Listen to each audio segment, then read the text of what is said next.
Good evening. The time is now 7 p.m. I'll call this meeting of the Bridgewater Town Council to order. Please join me in rising for the Pledge of Allegiance.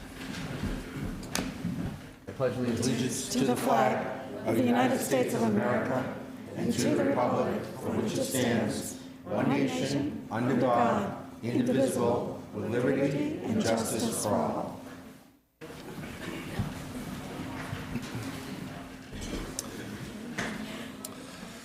Tonight's Town Council meeting is being live streamed on YouTube. Please go to the Town of Bridgewater Facebook page for the link.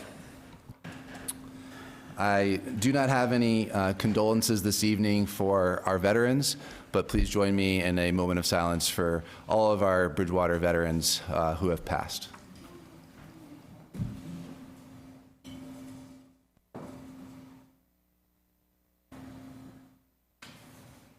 Thank you. Okay, we will start off with approval of minutes from previous meetings.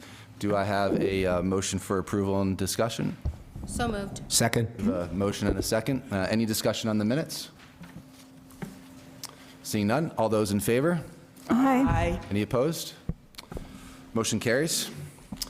Moving on to item B, announcements from the president. I have something I'd like to share with you all. We previously recognized Mr. Levy, who is a 96-year-old Korean War veteran. He received the Korean War Armistice Proclamation a few months back. And I have an email that I'd like to share with all of you from our veterans agent, Mr. Greg Martin. He writes, I was visiting with Mr. Levy a few weeks ago. He was so proud to show me his kitchen range and the mirror that his daughter placed above it so that he could see what he's cooking from his wheelchair. His range was not ADA accessible, as all the knobs are in the back where he would need to reach over the burners to make adjustments to it. The following day, Greg visited D&L Appliance in East Bridgewater. The owner, Dave, is a Marine Corps veteran. I explained to him Mr. Levy's situation. He offered me an ADA unit that retails usually for $1,200 for $660. This included the delivery, installation, and hauling the old unit away. I immediately reached out to Al Lacerda from the Fire for Effect Foundation and Dave Moore from the Freemasons Lodge, where Mr. Levy is a member. Each of these two organizations came up with the entirety of the balance for the range. I started all of this coordination on Tuesday, September 23rd, and by the end of the week on Friday, September 26th, we had the range delivered. This is a great example of multiple groups coming together for a common good to help a Bridgewater veteran in need. I would like to acknowledge Dave and Linda Tonioli from D&L Appliance of East Bridgewater, Dave Moore and the Freemasons of Bridgewater's Fellowship Lodge, and Al Lacerda from the Fire for Effect Foundation for coming together so quickly to make this happen. Regards, Greg Martin. So thank you. With a little round of applause.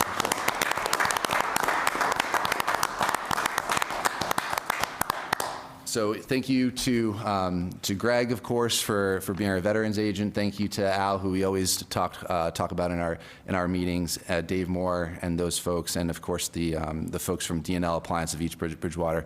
It's a beautiful thing to see something like that come together. So I wanted to share that with everybody. Moving on, we do not have any proclamations, so we will go to citizen open forum. Due to Massachusetts open meeting law requirements, discussions will not take place during public meeting comment periods. If appropriate, responses to questions and concerns will be given by the town manager at a future town council meeting. Anyone may comment at this time for up to 3 minutes. Please state your name and address for the record.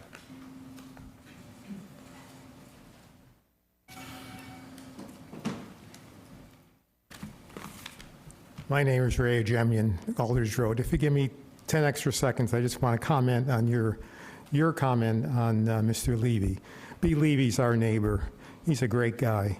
And Mr. Martin has done wonders as a veterans agent. B. didn't want anything to do with the VA. You have to know him. But Greg Martin worked with him, and he's done wonders as a VA agent. So I just want to commend him for that. I'm here to read a statement that the executive board of the BCCR has approved. So it's a statement that we feel strongly about. We, the members of the Bridgewater Communities for Civil Rights, are very concerned about the safety of immigrants in our community. Citizens as well as immigrants have protections under the United States Constitution. These include the long-honored Fifth Amendment right of due process, which requires the government to follow very specific legal procedures prior to the taking of anyone's liberty. Unfortunately, though, the due process seems to be ignored by Washington today. Why are we concerned? Based on news reports, it is clear that ICE activities have created fear and chaos for families and children in the immigrant communities. Immigrant families are afraid of being targeted for deportation regardless of their legal status. Those detained are not afforded the basic right of due process. Immigrant parents are afraid to take their children to school. Children's lives are turned upside down when their parents are detained by ICE. During May 2025 in Massachusetts, ICE arrested nearly 1,500 people during immigration enforcement operations. In Milford, Massachusetts, ICE detained an 18-year-old high school student who was traveling to volleyball practice on a Saturday morning in June of this year. In Chelsea, a father was pulled from his car on his way to church. Agents broke the passenger side window to get him out. Gas shards flew into the back seat where 3 children were sitting. A similar incident took place in New Bedford, with ICE agents smashing the window to arrest a Guatemalan national who, according to his attorneys, is not a criminal and is in line for asylum status. And about a week ago, we heard news that a 13-year-old boy was taken by ICE from a police station in Everett, where his mother was waiting for him to be released to her custody by local law enforcement. According to his lawyer, he was immediately taken to a detention facility out of state. We decry the detention of juveniles by ICE and denounce the use of violence during arrests of undocumented immigrants. We also strongly condemn the wearing of masks by ICE agents. Government agents should show their faces and have their badges visually displayed on their uniforms while conducting the business of government. We're a country of laws that apply to everybody. We at BCCR understand there is an intense controversy today over immigration, and that the issue of undocumented immigrants is real.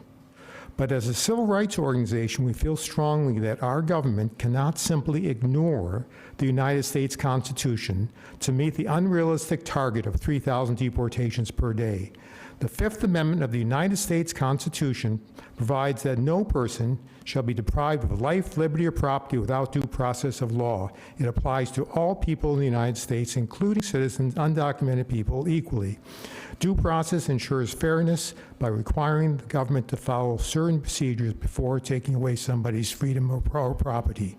In summary, we would hope that you, our town leaders, will try to uphold the Constitution of the United States in the town of Bridgewater, and that you will ensure that all legal means will be used to protect our residents from unwarranted arrest procedures. Thank you. Thank you.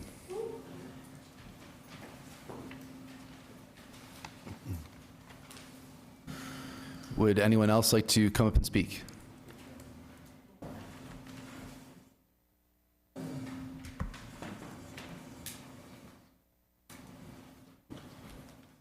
Thank you, Mr. President, Madam Vice President.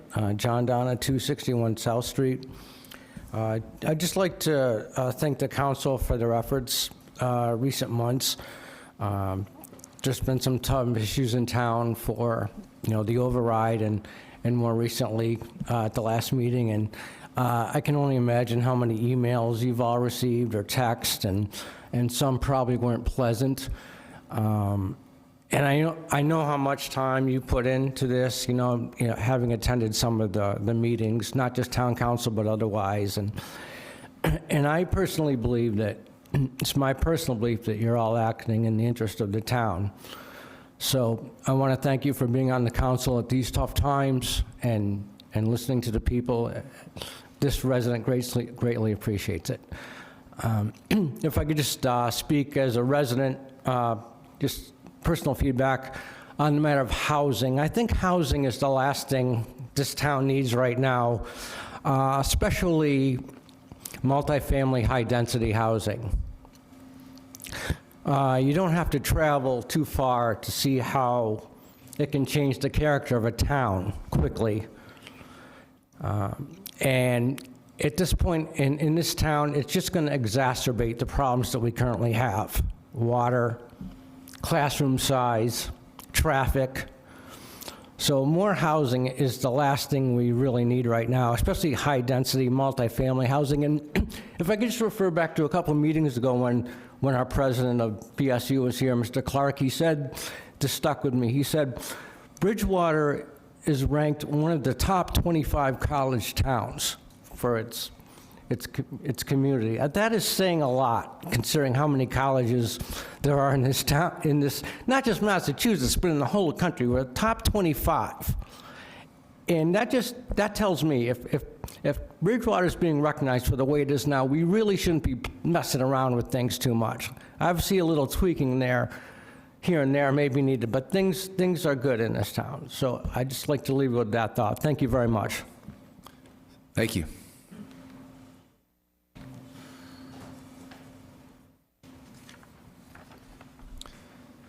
And would anyone else like to come up and speak?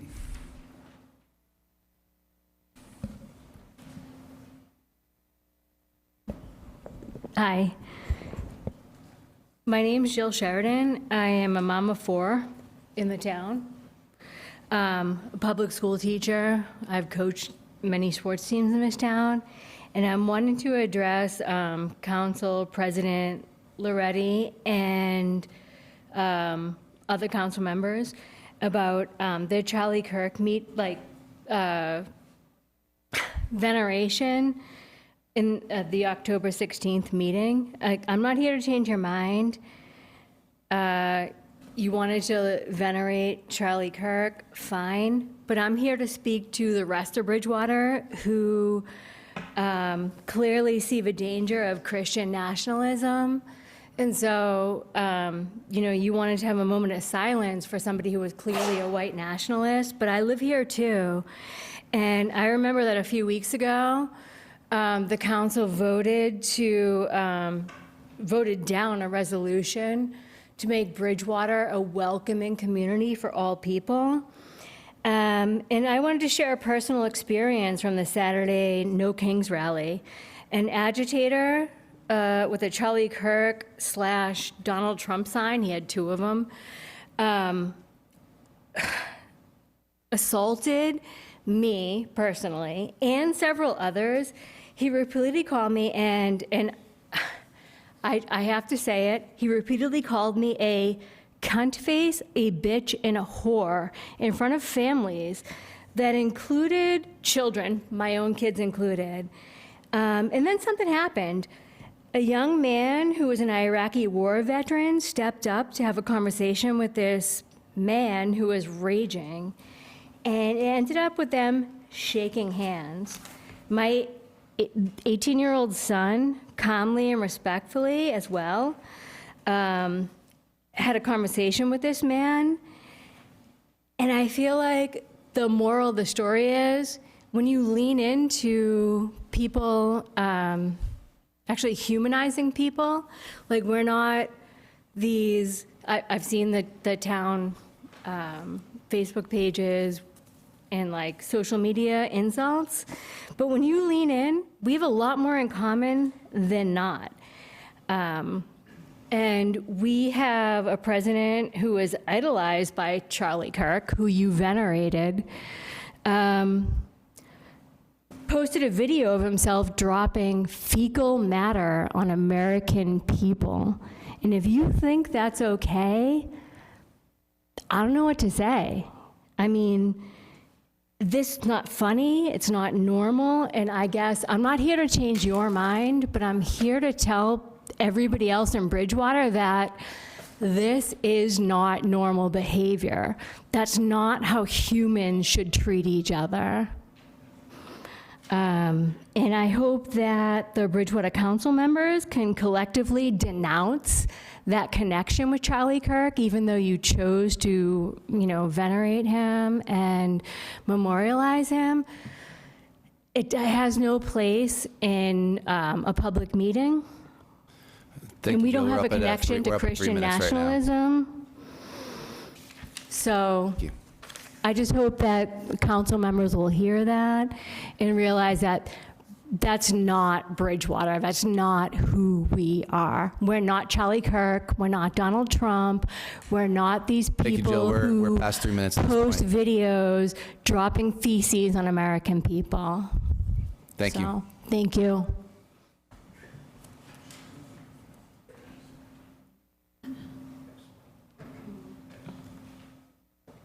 Would anyone else like to come and speak? Just me? Cool. Just me. All right. Go on, Jack.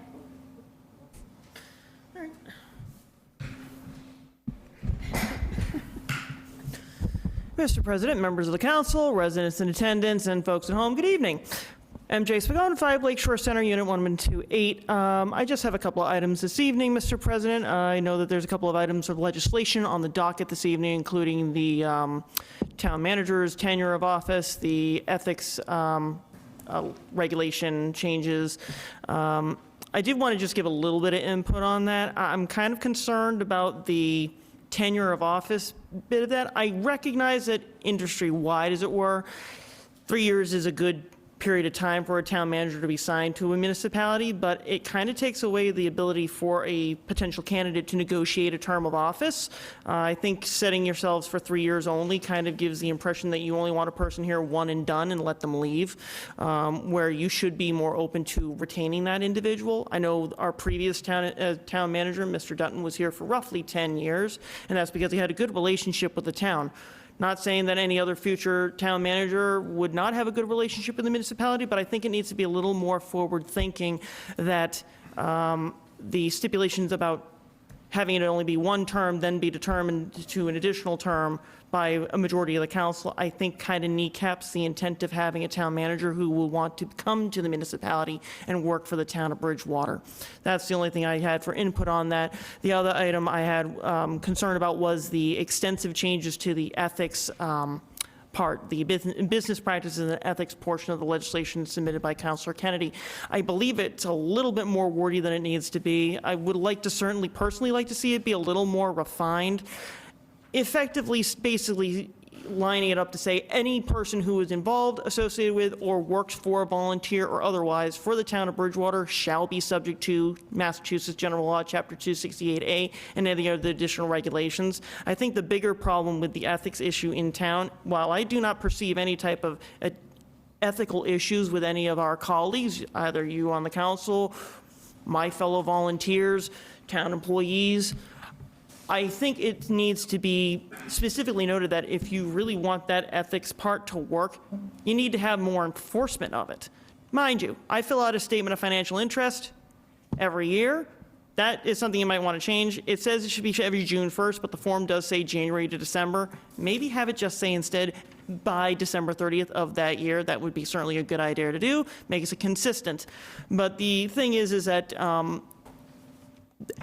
rules and regulations are great to have. The problem is how are you enforcing them, and also how much of that data is going to be preserved and protected? While it is stated in the legislation that it is going to be protected as the best possible case for all data, I frankly find it concerning that we're going to ask everybody in town on it when you really only need to do the important ones, which are the department heads and the committee chairs. I think it actually, in a way, while I think it's a great idea to have more regulation, I think it possibly stymies the ability to cater folks to come on to boards, committees, and commissions. Not everybody in town wants to know what everyone else is doing in their own personal financial life. I have honestly no problem. Full disclosure, I pay $3,000 a month in rent. I have a $22,000 car. I have a $5,000 car. I pay $700 in excise taxes for the last couple of years.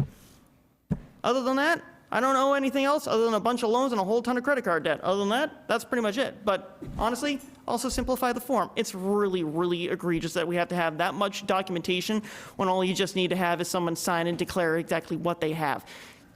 Don't dig into the weeds too much. Keep it simple. Those are the only items of input that I would give you, Mr. President, and through you to Councilor Kennedy. I appreciate the work that you did, Sean. Keep it up. And if you have any questions, please feel free to ask somebody who's actually in the municipal sector, and we'll give you a few more pointers. That way we help you guys be better at your job. Cool. Thank you, Mr. President.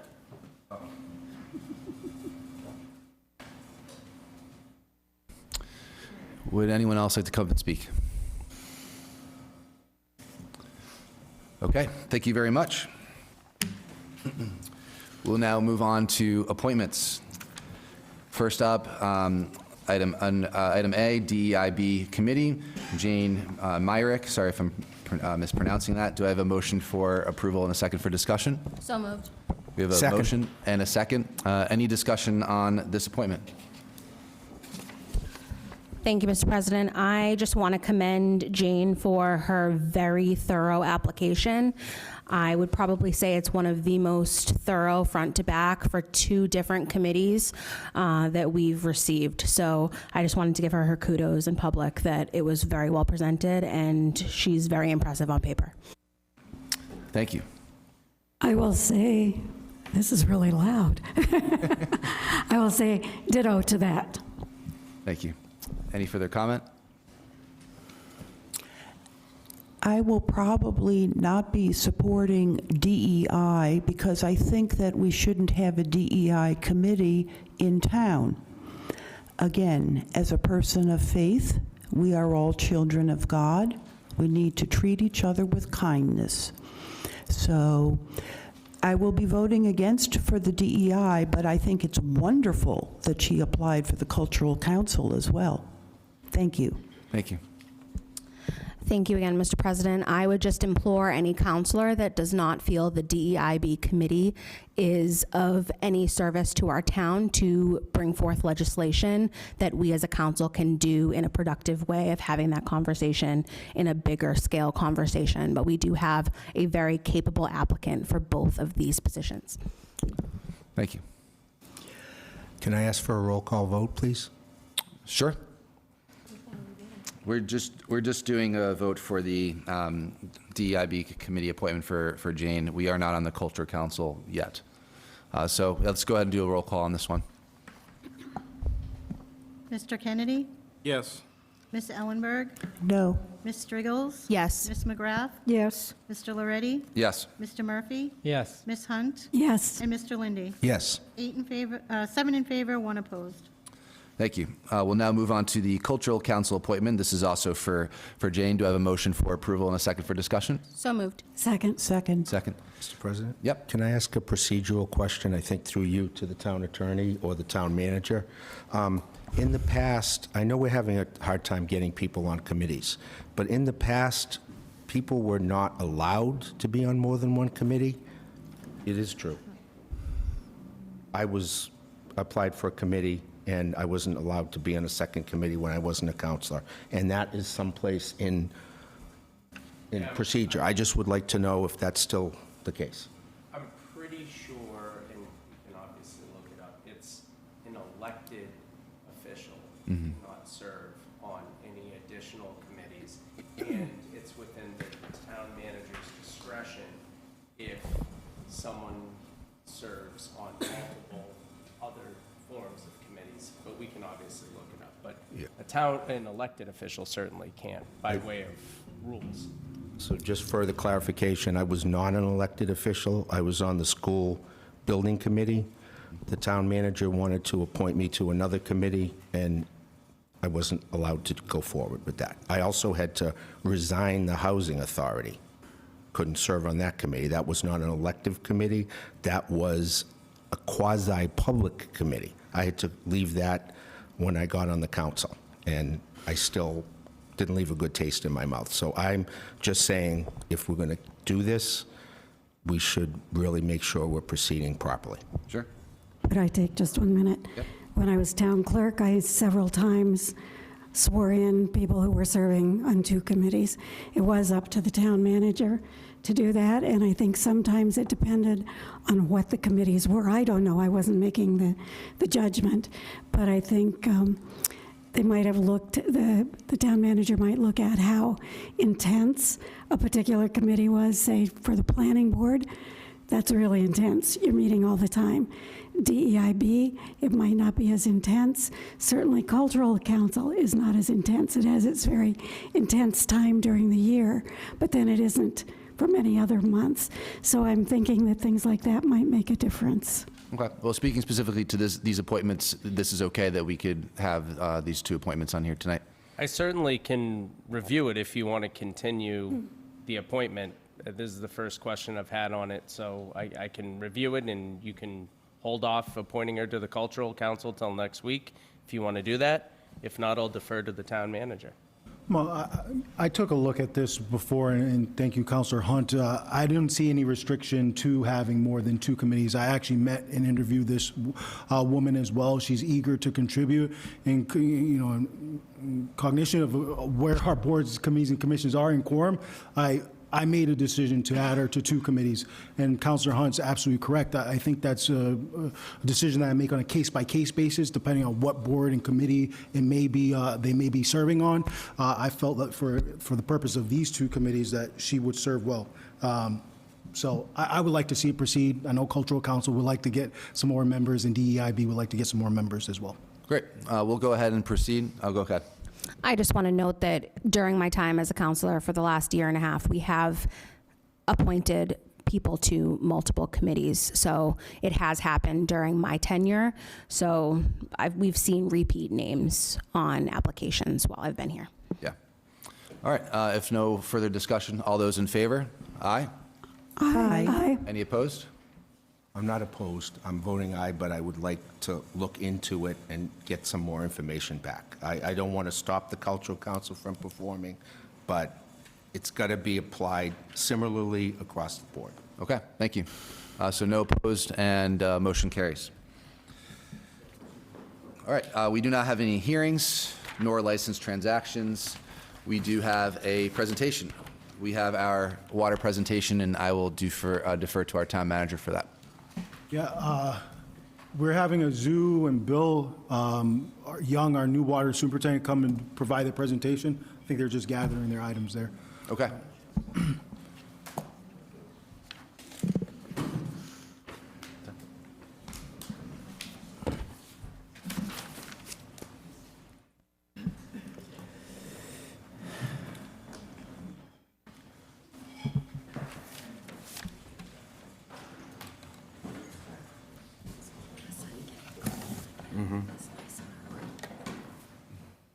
Yeah, the air conditioning just came on.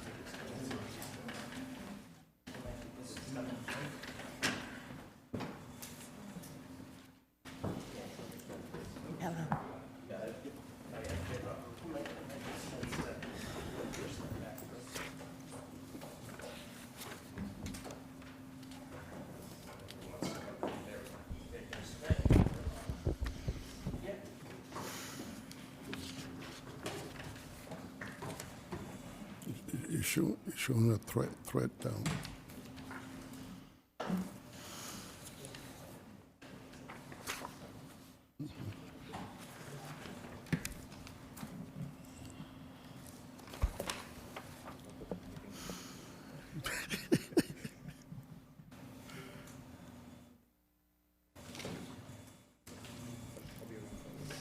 Yeah, okay.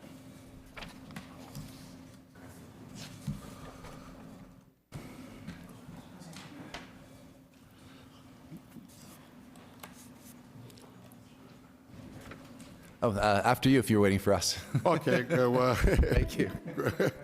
good evening, Mr. President and the councilors. Thank you for indulging us this evening.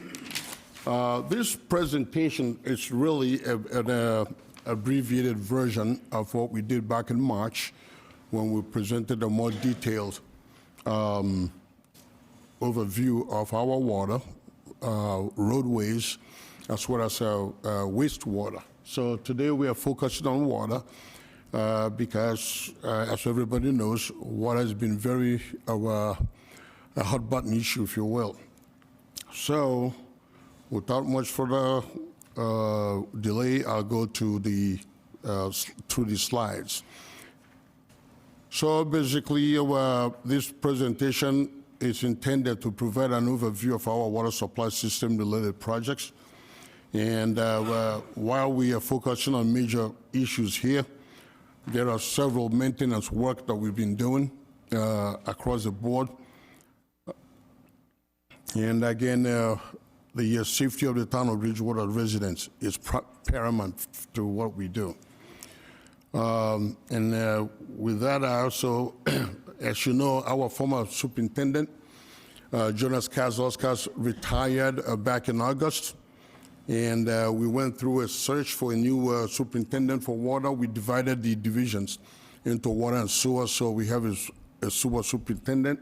Right now, we have an acting sewer superintendent. We have a new water superintendent, William Bill Young. Some people call him Billy. I call him Willie Billy. And there he is. He's from Middleborough, and we are excited to have him on board. He has a very, very good working understanding and knowledge in water treatment and distribution, so we are happy to have Bill here. So if you have any problems, talk to him. If you want to give credits, call me.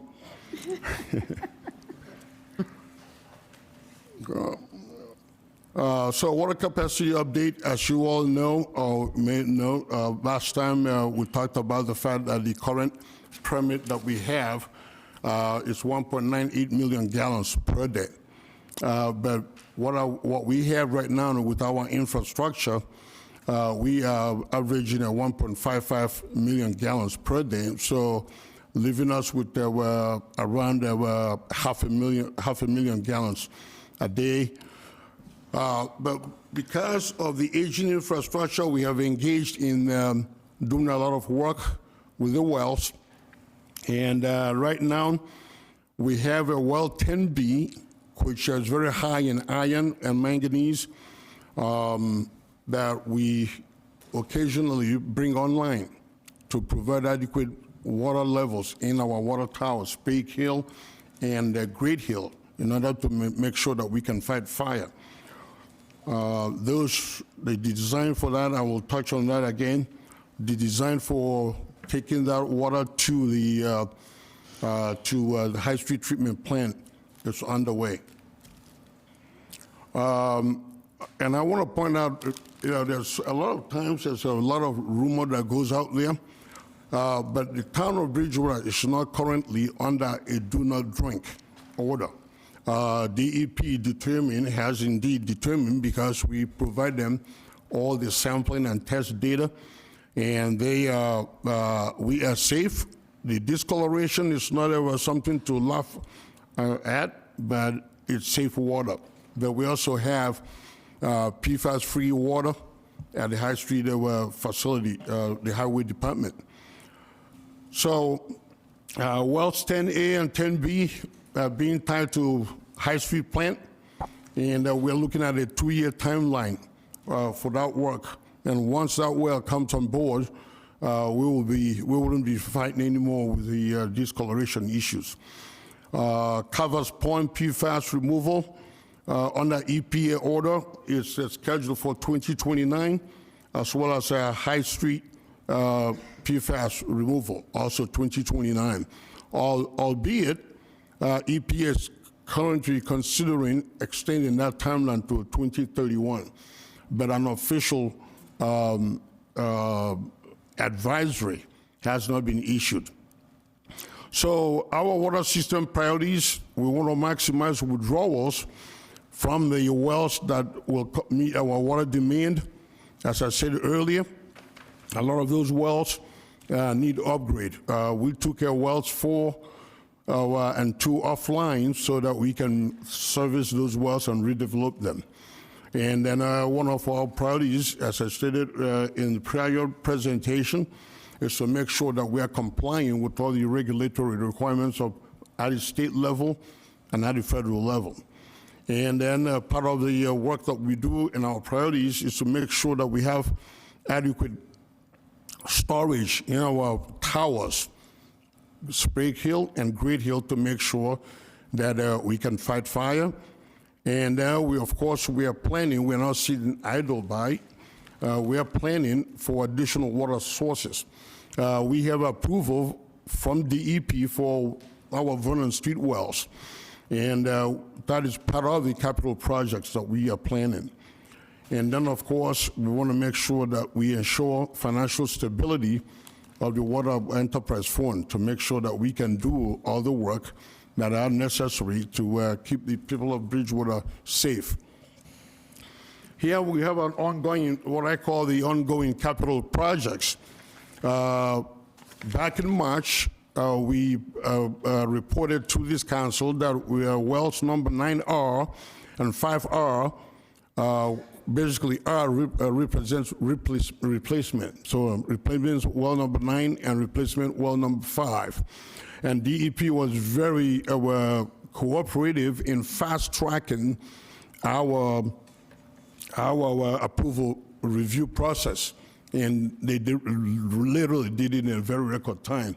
And I'm happy to report to you that both wells are online. And they actually, the opinion of probable cost that we provided, we came under those budgets. So that's always a good thing. Wells 10A and 10B connection to High Street plant, as I stated in the prior slide, is under design right now. We are finishing the pilot study. Actually, tomorrow we'll finish the pilot study, and then the design will continue. So project priorities, replacement wells, as we reported last time. High Street needed increased well production. The actual cost for those two was about $1.8 million. And it was through a bond issue. And status is being completed. So we are getting things done. It's just that we're not moving at the speed of light. Plymouth Street Wells transmission line, the project priority, estimated cost $7.1 million, revenue source, town funds, the survey and engineering, and then the SRF funding that is below interest loan. We're looking at about $6.6 million. So the survey is complete. Now we're doing the design, and then of course we do need a DEP approval. And they have assured us, because we have stayed in touch with them on a regular basis. So they are very much aware and supportive of what we're doing. And planned capital projects, we are looking at we did a hydraulic modeling so that we know where we need upgrades in our distribution system, which will be the pipe network that are in the roadways. We have Vernon Street wells that I talked about, Cavas Pond, as well as High Street PFAS removal. So those are about $7 million. And the work on the Sprague Hill tank rehabilitation. And so those are the planned projects, and we are still working on them. And obviously, we are still also looking at our other sources mentioned before. The Aquaria water through the city of Brockton. Right now, obviously, it's not a slam dunk. That will also require a lot of review by DEP with the interbasin supply and treatment. But so we are very active. Funding options, we have the water system, user fees. The council, I believe, has approved the rate study that was done by Tufralis, and the gentleman that came here did an excellent job in explaining those rate studies. And then so I believe the finance department is working it into the system. And so if you have any questions on funding details, I'm not a funding expert. I'm an engineer, but we have a funding expert, and the person of our director, Laurie Guarini, who has actually, if I may put a plug, has done an incredible job for this town. And so final comments, we realize that there are concerns about our water infrastructure and capacity, but we are focused on ensuring that we are meeting federal and state requirements to deliver the water quality that our residents and users deserve, ensuring that we are being judicious about projects that tie into our water system. And I'll make a quick comment about that. Obviously, there are people are anxious about what we are doing with projects that are coming online and whether those projects can be supported. Well, we are working, and as you all know,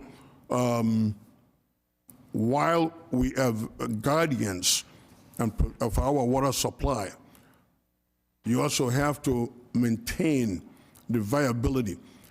We do need, we just have to be smart about how we do it. But we do need to have projects that make sense for the town to come on board because especially businesses that are businesses that can generate a good revenue for the town. We might see them as big users, but they actually are the ones that pay the heavy rates in the tier 3 level. And so I would encourage all of us to find a balance between making sure that we're protecting our water supplies and making sure that we can grow. If we don't eat, we die, right?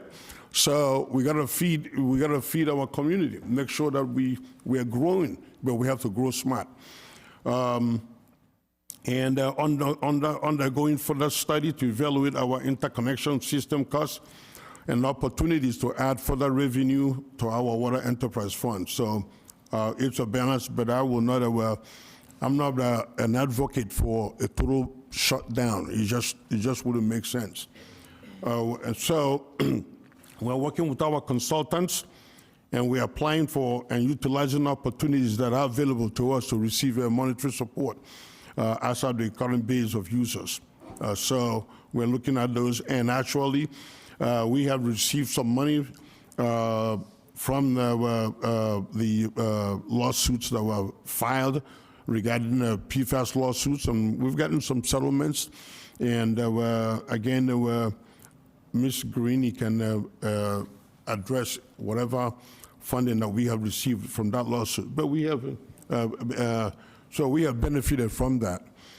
And then we're evaluating opportunities that will lead to an increase in our withdrawal permit.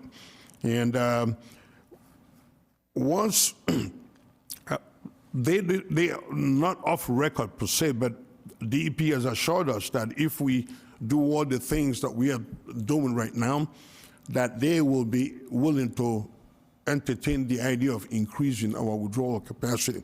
So while we are at 1.98 right now, and we're only doing 1.55, we can get to 1.98 that we are permitted for once all the infrastructure work, the critical ongoing ones are done. So the projects that are under consideration right now, they're not, the beauty of it is, by the time they got online, a lot of the work that we are doing will already been done to provide for those projects. So even though we can approve a project today, it doesn't mean that they're tying in today. So we do have a breathing room to accommodate some of those smart projects. And oh gosh, end of slide. Ooh, look at that. Okay, since I did a great presentation, I don't think there are any questions, right? I see Mr. Lindy has his hand up. I'll give him the first question. You did do a great presentation, and thank you for the information. I have some questions, and all summer long I was asked by different constituents. I mean, we've had an outside watering ban for a while because of what our capacity is. I believe in March, the former water superintendent stood here and told us that we have an issue with the amount of water we have. We are going to do things that are going to cost a lot of money, but we have big projects coming into town. We have a whole bunch of proposals from Claremont on one side of town, and we have 2 big projects downtown, and more things contemplated. So do we now have the capacity, or are you saying we will have the capacity after we do all of this and spend the money? So can a permit be issued for large projects right now as it stands? Well, as Mr. Lin, thank you for that question. I appreciate that. Go back to what Mr. Jonas said. back in March, wells 5R and 9R were not online. They're now online. Well 10B does indeed produce water, but obviously it has the manganese and, so raw water going into the distribution system is a problem. A lot of those projects that you talked about, I welcome those projects because they will help offsetting a lot of these costs that we were talking about. But they're not going to be online for probably another year and a half. And so once we bring wells 10 online, hopefully within the same time frame, that problem will be abated.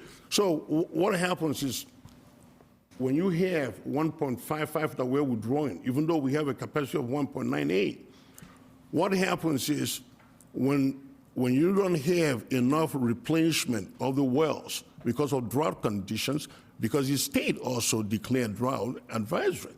So when you have, it's like a study that was done years ago. If you have 10,000 people walk across Brooklyn Bridge, that will support them. But once you start, everybody's running at the same time and pounding that bridge, 10,000 people can bring down that bridge down. Why do I give that analogy? And that is the same thing with our water supply. The average daily withdrawal is saying over the course of a day, you can withdraw this much amount of water.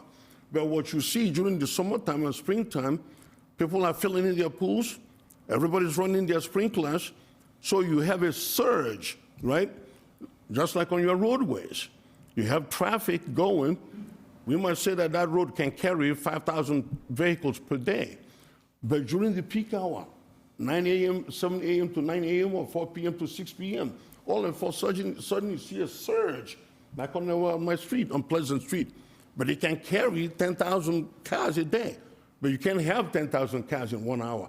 So that is why we have those precautionary measures regarding our sprinkling. And quite frankly, my major concern as we talk about water quality, part of the reason we want to prohibit the automatic sprinkler unless you have a private well is we don't have a way of knowing if those people have backflow preventers. And so they can be introducing fertilizer and chemicals in our water system. So it would not make sense to allow that. So that's why, when you have that surge of demand, that's what, but we do have the ability to support those developments. So I live in a condo complex, Michael's Landing, which you're familiar with. Yes, sir. And we followed religiously the water ban this summer. All of our lawns are dead, okay? And we can't power wash to clean our gutters right now as it speaks. We're not sure how we're going to do that to get the leaves out of the gutters. I just don't understand how we have major projects coming online. I'm worried about fire protection too, okay? Because obviously we need that if we have a wildfire. Hopefully the chief is looped into the whole discussion. But, how can we as a town issue a permit to a developer when we technically don't have the capacity to build that out right now? I mean, it'll take a while for those projects to be built. Correct. One is already in development. I don't know where it stands, the Foundry project. There's another project right down the street, Broad Street. There's 3 or 4 facilities planned for Claremont, okay, in an environmentally sensitive area. I'm just concerned, okay? I think we need to do development, but it's kind of chicken before the egg, the cart before the horse. I'm just telling you what I'm hearing from constituents. And then I'm hoping we're going to have more than one water source. I'm hoping we're not just looking exclusively at Brockton and Aquaria. I mean, I sat in this room. I think there were a couple of us, the economic development director at one point. That's not a good deal for Brockton. And I don't think it's going to be a good deal for Bridgewater. I hope we have an option with Taunton too, because Aquaria has been paid for about 10,000 times by Brockton without a lot of water being used. It is not a good water source. It's an old plant, so I just hope that's going to be taken into consideration. Yeah, they actually very good, valid points, Mr. Lindy. They are obviously, just like we have our aging infrastructure that we're working on. Aquarius is looking at doing that. And I believe their contract with Brockton is winding down, and hopefully Brockton can renew it. But it's not just about Brockton, but there are other communities. East Bridgewater, Rainham, Easton, West Bridgewater, Avon, and of course Bridgewater, looking to collaboratively have a joint regional water supply system. And obviously it takes a lot of planning. We're also looking at the Vernon Street wells that I talked about earlier. Yeah. So we're looking at that. That's an option. Obviously, it's not going to come on board any minute, in a second. But if we plan those, and I believe that if we judiciously plan those and target those, and I believe, if I'm not speaking out of term here, I believe the town manager and the CED director have communicated, because I've been chewing up their ears about water. So, and I think they've communicated, and I think they've got a pretty good understanding of the balance, and they were letting those developers recognize that you got to pay to play. So, and I'll leave it at that. They can talk about that. But I do think it's a very important question, and believe me, as long as I'm the director of DPW here, I will protect. And I live in town, so so my number one goal is to protect our resources, and but I also recognize that we need to feed the, these big projects. They are the ones that actually pay a lot of the money. Thank you. Yes, sir. Questions for other councilors? Thank you for the presentation. My questions are probably going to stem a little bit off of Councilor Lindy's. So we're seeing that we aren't reaching the current cap, but our infrastructure also is not able to maintain that cap that we are allotted, correct? Because of all the work that needs to be done to the wells, and we're doing that. Well, for example, well number 4 is being serviced, and will be coming back online. Well number 2 is being serviced as I speak, and that will be probably another 2 weeks. And well 10, which produces more than 200 gallons a minute. That's, when we turn it on, within 2 days, our water levels come back up. So once we get that to High Street, a good amount of our problem will be gone. So should and that I wouldn't be getting phone calls about colors. Should that limit the well with the high iron content from being pumped into the system if we have another separate well online? Well, no. So when we achieve safe levels in the towers, we pull the well offline again. Okay. Yeah. So with the aging infrastructure, I see the plan, and I see the cap that we have and where we are right now, but it seems like we are kind of reaching our own cap based on our infrastructure and what we're able to do. So at what point do we balance quality of life for the residents and the safety versus what the actual cap is in town when it comes to development? What should we be looking at here for that? Because I think we're seeing development, which is good, and we need tax revenue.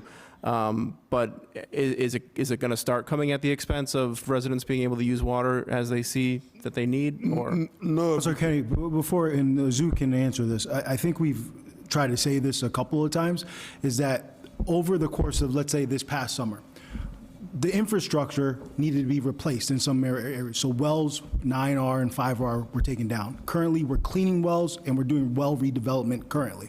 That happens over a succession of weeks. As we get more of those wells cleaned and redeveloped, it adds to our capacity. I think this past summer, particularly where we've been sort of aggrieved, we had water drought conditions throughout the Commonwealth. Aquifer levels were low. We were doing infrastructure projects at the same time. The summer increased water demand. I almost look at it as like a perfect storm of situations. But we are currently doing processes to redevelop our wells, to clean our wells. We have that capacity, but we have to do that work to improve our infrastructure. I think that's what you've heard from the DPW director. That's what you're going to hear from me. That's what you're hearing from CED. We have that capacity to reach those our permit limit, but we've got to do the work to ensure that we are able to do that. Right? okay. That answers my question that I've had from quite a few residents as well. So thank you. Yeah. Any other questions? Thank you, and thank you, Azu. I know that there are probably people in the gallery and people at home. They hear that the town received PFAS settlement funds. So I do think that it's very important if we say that we are transparent about what that number is. So if we're able to get that number that's synced with this meeting, I think that that would be beneficial for our residents. Councilor Striggles, we have received some funds. We've received about $873,000 in PFAS settlement funds. The reason why we haven't really talked about those funds just yet is that about 3 weeks ago, there was a federal sort of decision coming from the EPA about looking at the PFAS levels from the current administration and whether we would have to reach those certain levels. So I know some communities have advertised receiving those funds and have already allocated those funds. I've talked with our attorney who's involved with the PFAS class action settlements. So we're just being cautious about that. We're obviously putting that money in a special account, and we're going to utilize that for some of the work that needs to be done. We've mentioned about PFAS remediation projects, et cetera. That's what we would utilize those funds for. And we're going to continue to try to get more funds as well. Thank you. Yes, thank you, Mr. Azu. You mentioned the possibility of the Vernon Street new well and development, and I see that there is a lot of work that has to be done with pilot and design and then bidding and construction and so forth. How long do you think such a thing would take? Conservatively speaking, you're probably looking about 3 to 4 years. I see. One thing that concerns me is if we go with Brockton or Taunton, we are not the master of our destiny when it comes to water. If we were to have the Vernon Street well, then Bridgewater would be an independent entity as to its water. Is that right? It will give us stability, and we wouldn't be doing a lot of complaining about water, because it's also a very good water, out of very, very high quality water out of those wells. Out of Vernon Street is Yes. high quality water? Very good quality water. Ah. And so if we have that, then that gives us a very good opportunity to ask for the increase, so that we can. They've floated the idea of raising us from 1.98 to 2.2, 2.3, which is a lot of withdrawal. And they are very cautious of doing that, because even though we say we are a town and we have our own wells, we are part of a regional Taunton River Basin that West Bridgewater draws from, parts of Taunton draw from, Rainham draws from, Bridgewater draws from. And so DEP monitors that to figure out how much they allow each community to withdraw. Has DEP spoken to you about the possibility of the Vernon Street well? Oh, yeah. So it's permitted right now. And our permit for those wells, 5 years. We have a 5-year permit to do the work. So we are still under the window of being able to do the work before the 5-year expiration date. So the permits are there for those 2 wells. Thank you. Yes, ma'am. Councilor Ellenberg, just to expand on that as well, and I think a previous question from Councilor Lindy, when we're looking to expand our water capacity, we're looking at every and all opportunities. We'll evaluate them and see what's cost effective, what's time sensitive as well to meet the demands that we have. One aspect, and I don't disagree with you, if we're looking at a regional approach or tying to the Brockton desal plant, we don't have control of that. But Vernon Street wells, we do have control of that. I think Azu outlined, some benefit to that. But one thing that we have to be cognizant of as well is, right now, the projected cost is over $38 million. Right, the You have expense. to have that in mind when we're looking at the other opportunities we have available. So we look at it as a 2-track approach. We're not going in one direction or another. The team is working collaboratively to look at all options, and we'll come back before the communities, give a recommendation on what direction we think makes sense to go. But, I think as you hear from us today, cost does factor into that. Development does factor into that. What our base of users factors into that. So, I do want to point out that that's $38 million today. And I think if we remember COVID at one point, when we thought prices would be $19 million at one point and jumped up to $30 million, that $40 million it is today, it might be $50 million. So we have to be cognizant of that. Any other questions? Thank you, Mr. President. So have you know how much it's going to cost yearly or by the gallons from Taunton? Did you, so 38 for the, it's not only the wells, but the whole treatment, right? A treatment plant on the Vernon? It'll be 2 wells with the treatment plant? So basically, the options are build a plant over there so that we can deliver the water right away into the distribution system. That's one option. And that will also require a water tower. The other option is to run it to Cavas upon treatment plant. But Cavas will need an upgrade, and it's a much older plant. Then the third option is to take it to High Street. That will require a lot of pipe network to get to High Street. So that is one bucket. And then the other bucket is the Cavas, and the other one is building a treatment plant over there. So we have to do a cost-benefit analysis to see So the which one makes more 38, sense. the 38 million is for the 2 wells and the treatment plant? The well's already there, so it'll be, But you have to dig them, right? no, the wells are there. Oh, they're It's just already a there. question of building a plant or running And a them. tank. Yes. So we do need new tanks, right? Because our 2 tanks are very old. So it wouldn't hurt for us to actually do that, to have another tank, right? The 2 tanks we have are really old, About the water tanks? So the 2 tanks that we have Yeah. are low because when we take well 10 offline, we don't have enough water to, boost the water level. But how old are they? They're very old? Those 2 tanks, Yeah. they're younger than me, let's put it that way. Yeah. So So- they're younger than me, they can't be too old. One of the planned capital projects includes spring Mike. rehabilitation replacement. Excuse me, thank you. One of the planned capital projects includes the Sprague Hill tank rehabilitation and replacement process too. So, we are looking at the tanks, and that's something that we're considering, Mary, whether to add another tank, it might make sense. So the other thing was, did you figure out how much money it would cost us to take the money from Taunton, the water from Taunton? Especially, do we go by gallons? Because now we're going to do development, so it's going to cost. So having paid all that for Taunton for so many years, we could put that money actually towards the Vernon? Yeah, I believe you referenced in Brockton when you say Taunton. We haven't gotten to that level yet to get into the financial details. There's a lot of moving parts there. As we start to discuss with them, we'll have a little bit more information regarding that. I can't answer that right now. Okay, thank you. You're welcome.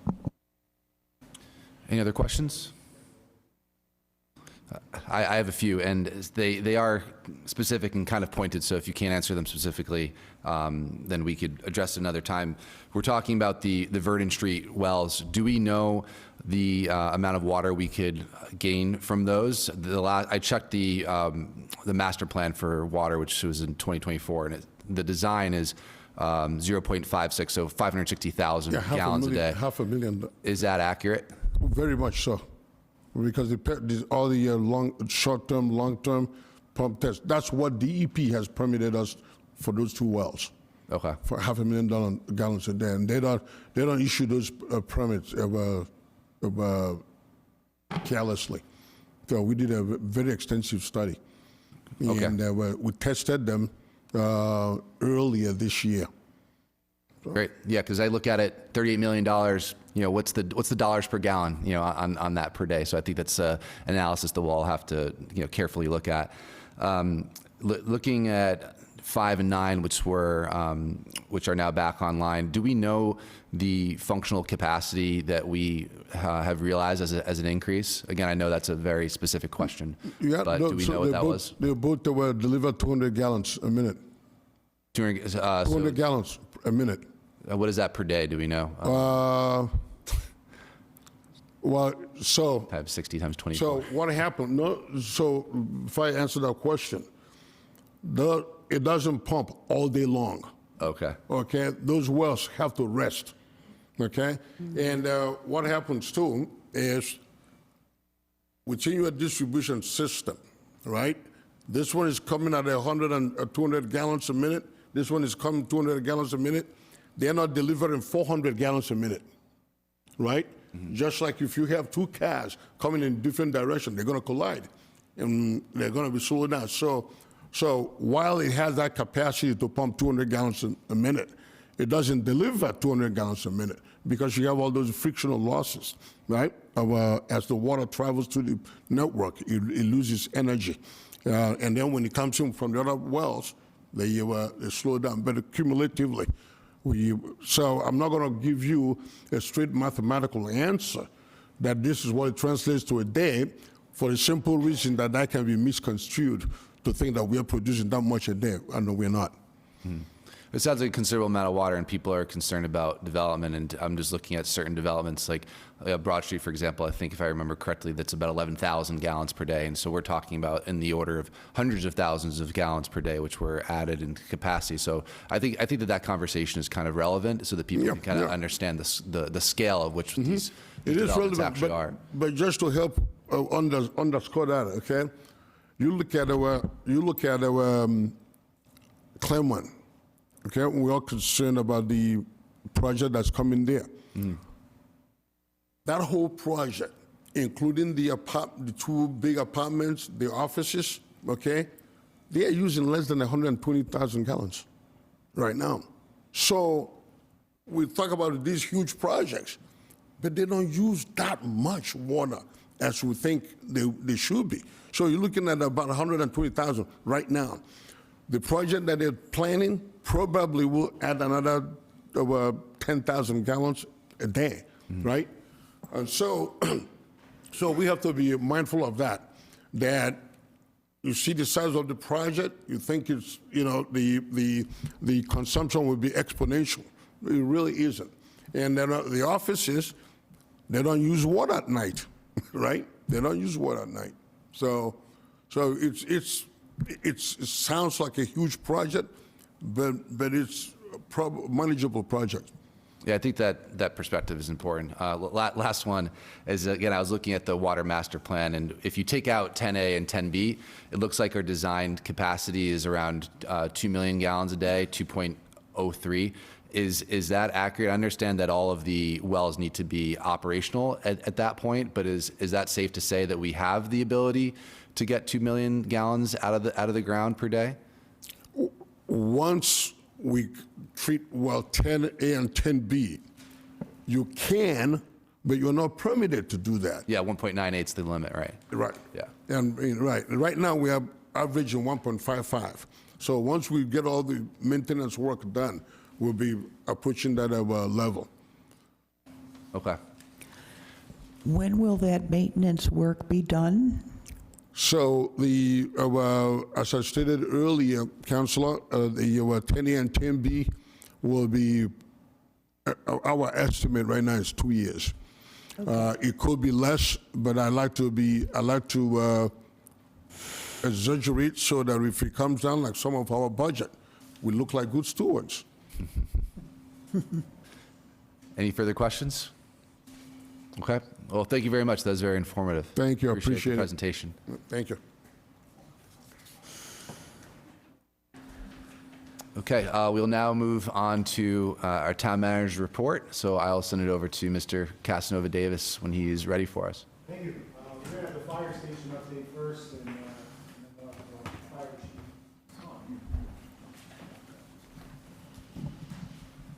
Blocking the camera for me.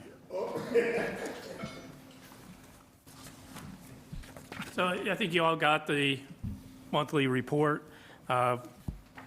We are 5 weeks away tonight from seeing the first furniture delivery, the council for the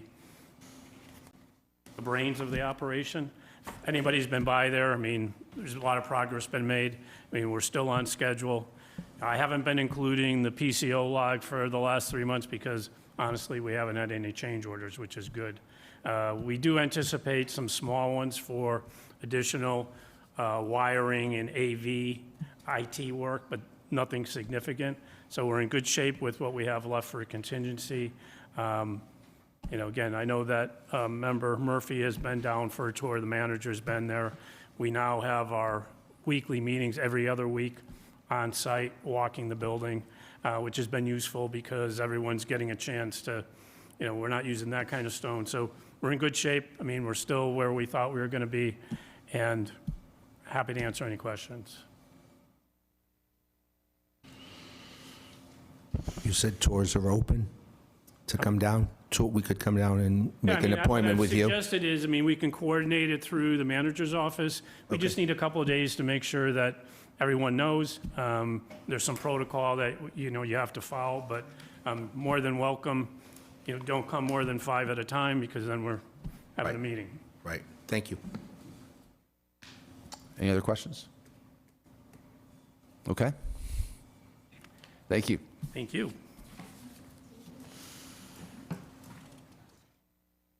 So I think as part of the fire station, our Chief Slats is here, and he wanted to talk about that move a little bit further and staffing concerns. So we'll hear from Chief Slats.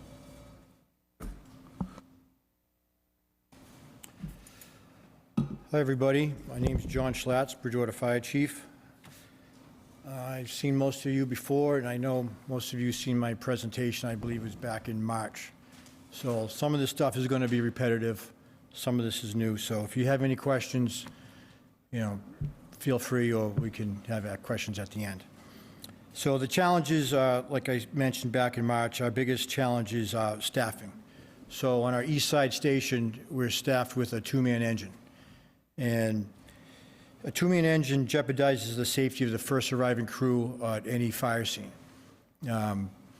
Its inability to conduct a fire attack with only 2 personnel. There's a nationwide rule of 2 in, 2 out rule. So no one person goes in a burning building by himself. So when you pull up with 2 firefighters, one person has to man the pump, the other person takes the nozzle. He's not to go in the building by himself. Also makes it difficult for a safe search and rescue. The ideal search and rescue is 4 personnel. 2 people will go in and do their search. There's 2 people usually at the door to assist. God forbid something happens to one of the people inside, one of the firefighters inside, those 2 will go in and assist them. Or if they do find someone and they need assistance, they'll come in and help. Or they're also radio communication, if what's going on, if there's something going on outside the building. So it's unsafe for a search and rescue also. On EMS calls, our engine assists on EMS calls. Priority 1s, priority 2s, CPRs, difficulty breathing. A lot of times our ambulance will need a 3rd paramedic to assist with patient care. So our 2-man engine will assist. They'll take a paramedic off that engine, and that paramedic will go during that transport. So that leaves 1 person on the engine. That engine's out of service until that ambulance gets back in town. That happened over 200 times last year between the both stations. Also, once the new headquarters moves to the west side, the district on the east side is going to be bigger, which means there's going to be higher call volume. So you're going to have higher call volume than they have now with a 2-person engine. And as I talk, you guys are going to hear me say 3-person engine, 4-person engine, 2-person engine. So there's studies out there that with fire departments showing the engine manning efficiency. So just for your own education or anybody that's watching. So the most significant research was done in 2010 by the National Institute of Standards and Technology, otherwise known as NIST. And it shows the impact of staffing levels on fire ground operations and firefighter safety. So the results they got was, so on a 4-person engine, that's 4 firefighters on an engine, the results were considered the optimal and recommended standard for organizations like the National Fire Protection Association. 4-person engine allows for critical tasks like search and rescue, fire attack, securing water supply to be performed simultaneously upon arrival. So that's the optimal. 3-person engine crew. This is how we operate at headquarters. We have a 3-person engine at our headquarters. Significantly less effective than a 4-person crew. NIST found a 3-person crew took over 5 minutes longer to complete critical fire ground tasks compared to the 4-person crew. This delay is directly linked to an increased risk of both civilians and firefighters. So that's the 3-person. And the 2-person crew, this is how we operate right now on the East Side Station. Severely limits the amount of work and poses significant safety risk. It does not meet the 2 in, 2 out safety standard for interior operations. 2-person crews are considered ineffective on fire ground operations. So for these reasons, is why I'm, recommending that we hire and we staff our engine on the east side with 3 firefighters. So additional issues compounding with our 2-person engine crew is the headquarters moving to the west side of town. So, which means it's a longer response time now.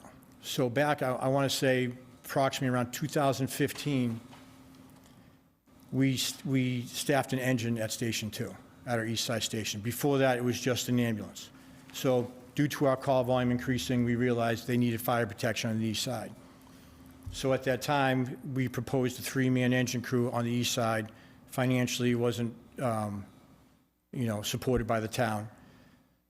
So we went with a 2-person engine. Usually, we would never, before be operating with a 2-person engine. The only reason why we did then is because our closest aid was the center of town. So if we did have a bad incident, our closest aid is 4 minutes away. So now with the station moving to the west side, that 4 minutes is becoming 10 or 12 minutes, depending on the location of the incident. So longer response time to the east side, also the increasing call volume. So with the development and the new housing in town, our call volume has steadily increased every year, and we anticipate that to continue. So for an example, in 2024, we increased 200 calls from the year prior. Also, this January through September, we're 151 calls higher than we were last year at this time. Also, from January to September, on 915 occasions, we had double calls, meaning like we had simultaneous calls 915 times from January to September. So that's averaging out a little over 100 a month. So by the end of the year, we'll have over 1,200 times we have simultaneous calls, meaning both stations are empty, we're unavailable to respond, and the next call is coming from mutual aid from out of town. And along with those two, the restructuring of the districts. So, as I stated earlier, so when we move to the west side, the town's going to be split in half. So the district on the east side, right now, the east side station, that 2-man engine covers 1/3 of the town. So when we move to occupy the new station, that district's going to change to half the town. So now the 2-person engine is going to cover half the town. So that geographical area that it's picking up had over 1,000 calls last year. So that 2-man engine company is going to pick up additional 1,000 calls on the east side of town. So next, how do we address this issue? So I propose increasing our minimum manning from 10 per group to 11 per group. Having 11 per group would put that 3rd guy on that engine. This would give our department to operate safely. Both stations would operate identically, so there'd be a 3-man engine at both stations along with the ALS ambulance at both stations. And this would address all the safety concerns I just spoke about. So we have 2 options.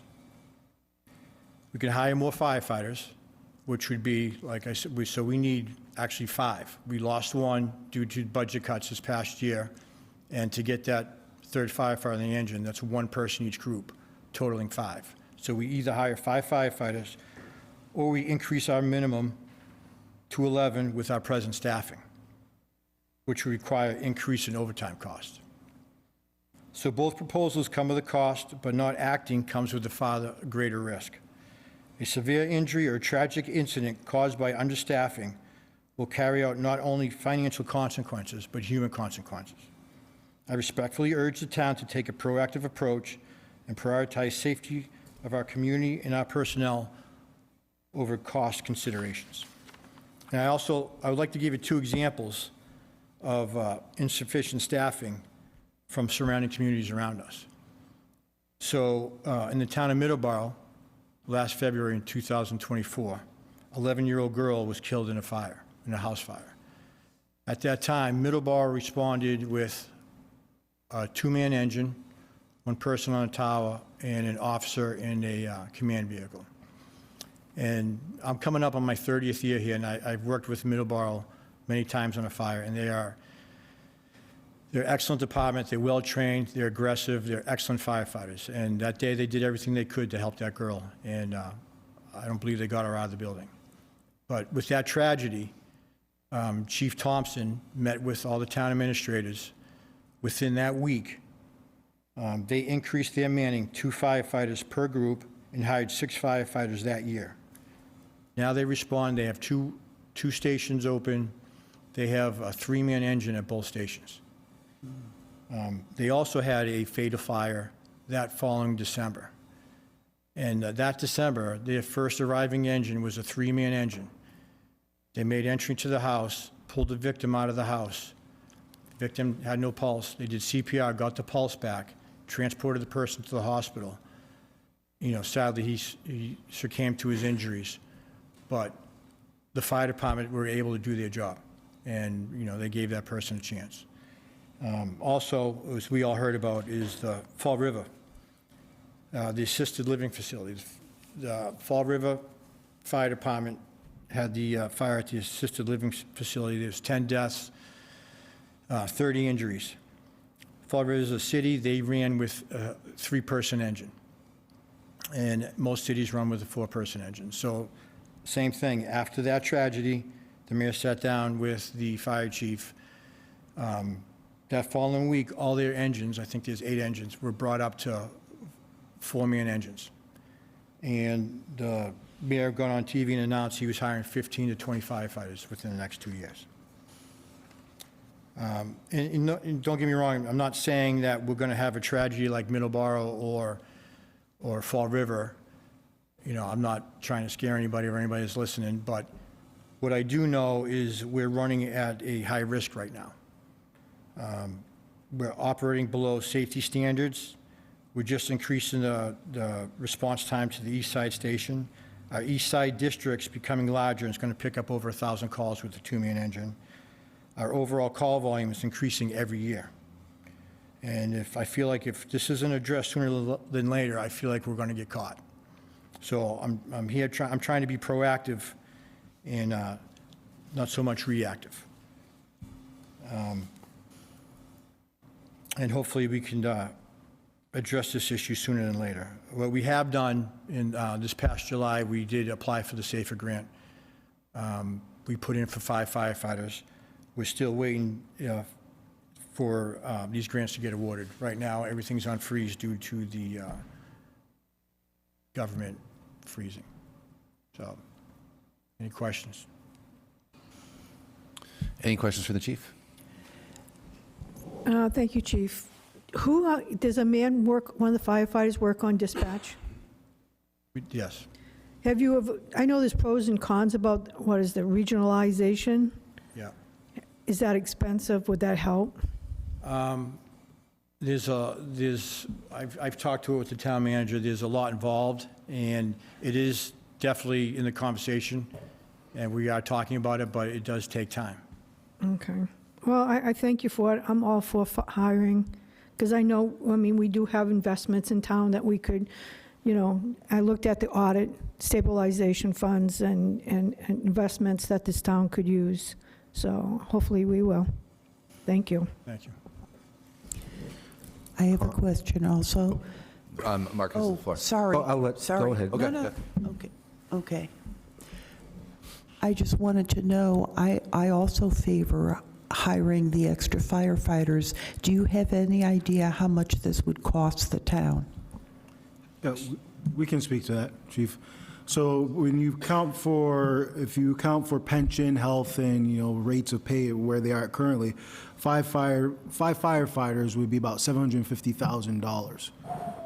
Now, one of the things that Chief Slatz mentioned is that the town applied for the SAFER grant, and so the SAFER grant covers about 75% of a salary for the first, I think, 2 years, and then 25% the year after.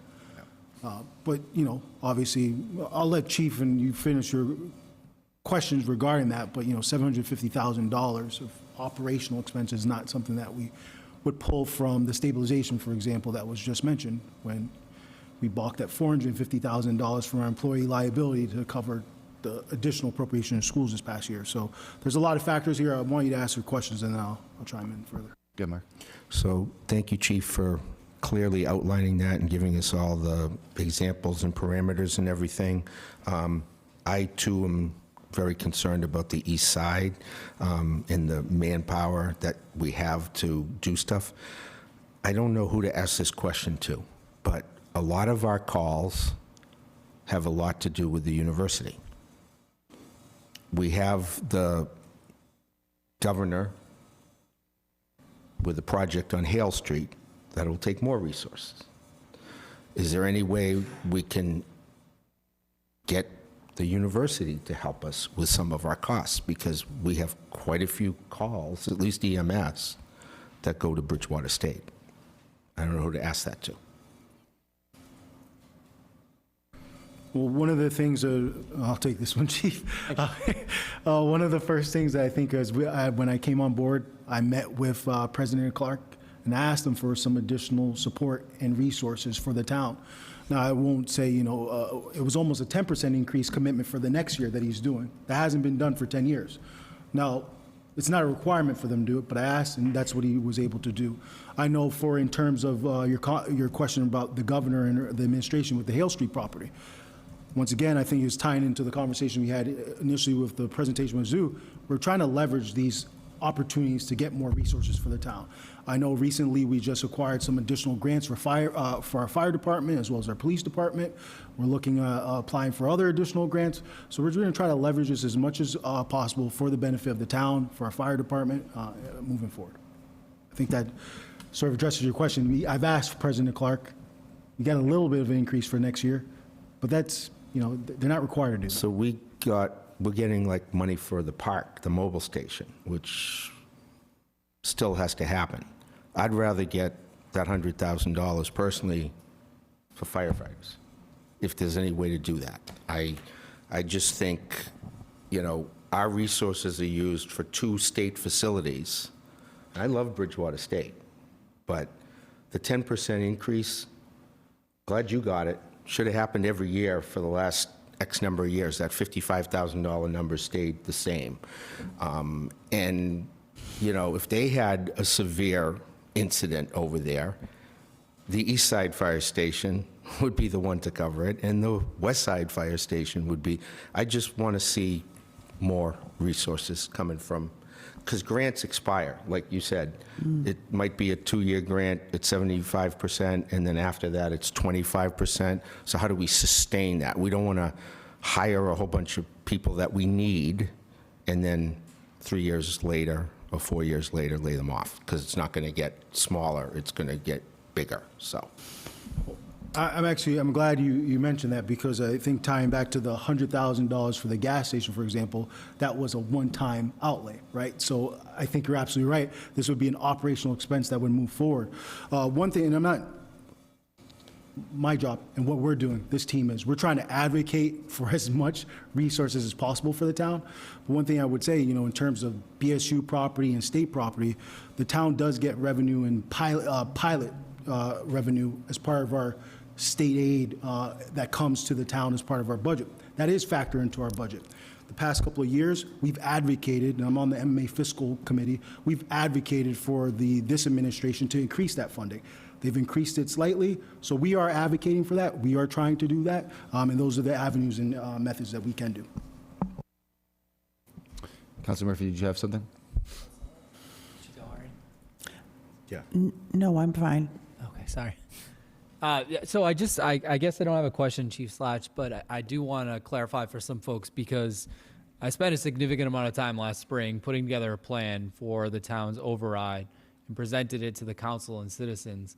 Within that override, we included 4 firefighter positions as part of that, and the result of that didn't pass. But I think this was good information that I wish, we had 7 months ago when that process was ongoing.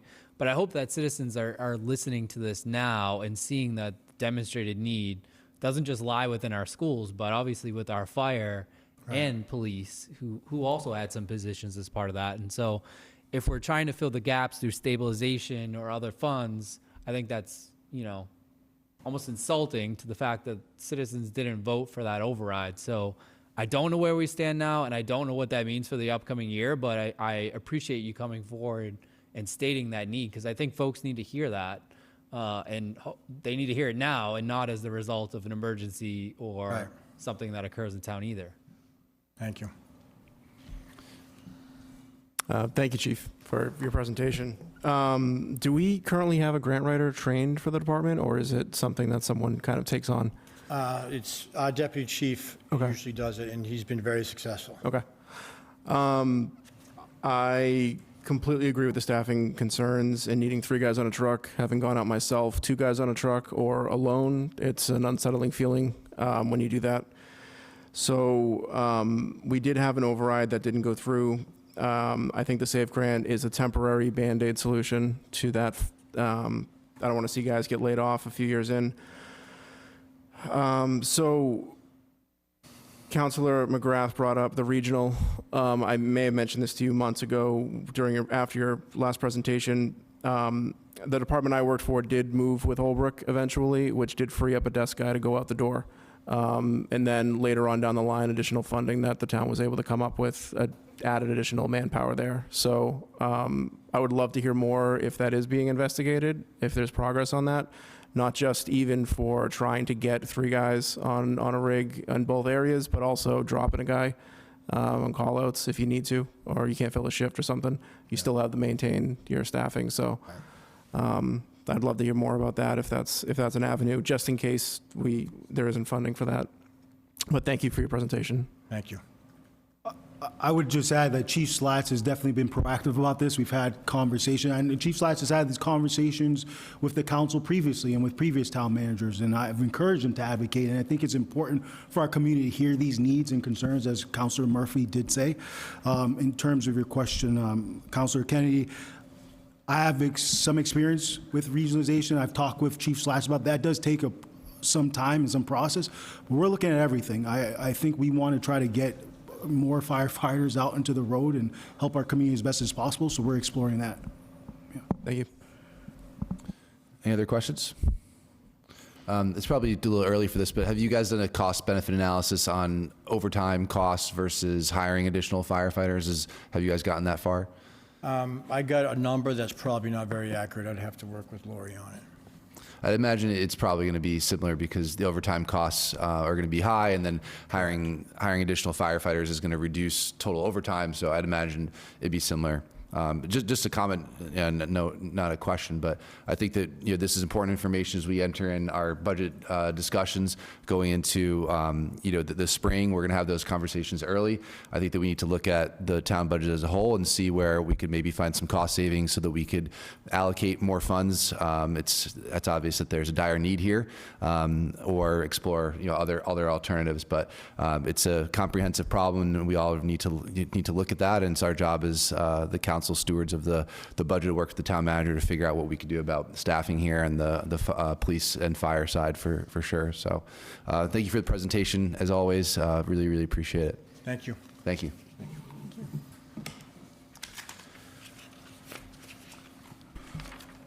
All right. You are still up, sir. Yes, moving forward, boards, committees, and commissions process. So a couple of quick notes. First, I know we've talked about this previously, about bringing some boards and committees to the council to report on their activities and what they're doing. In November,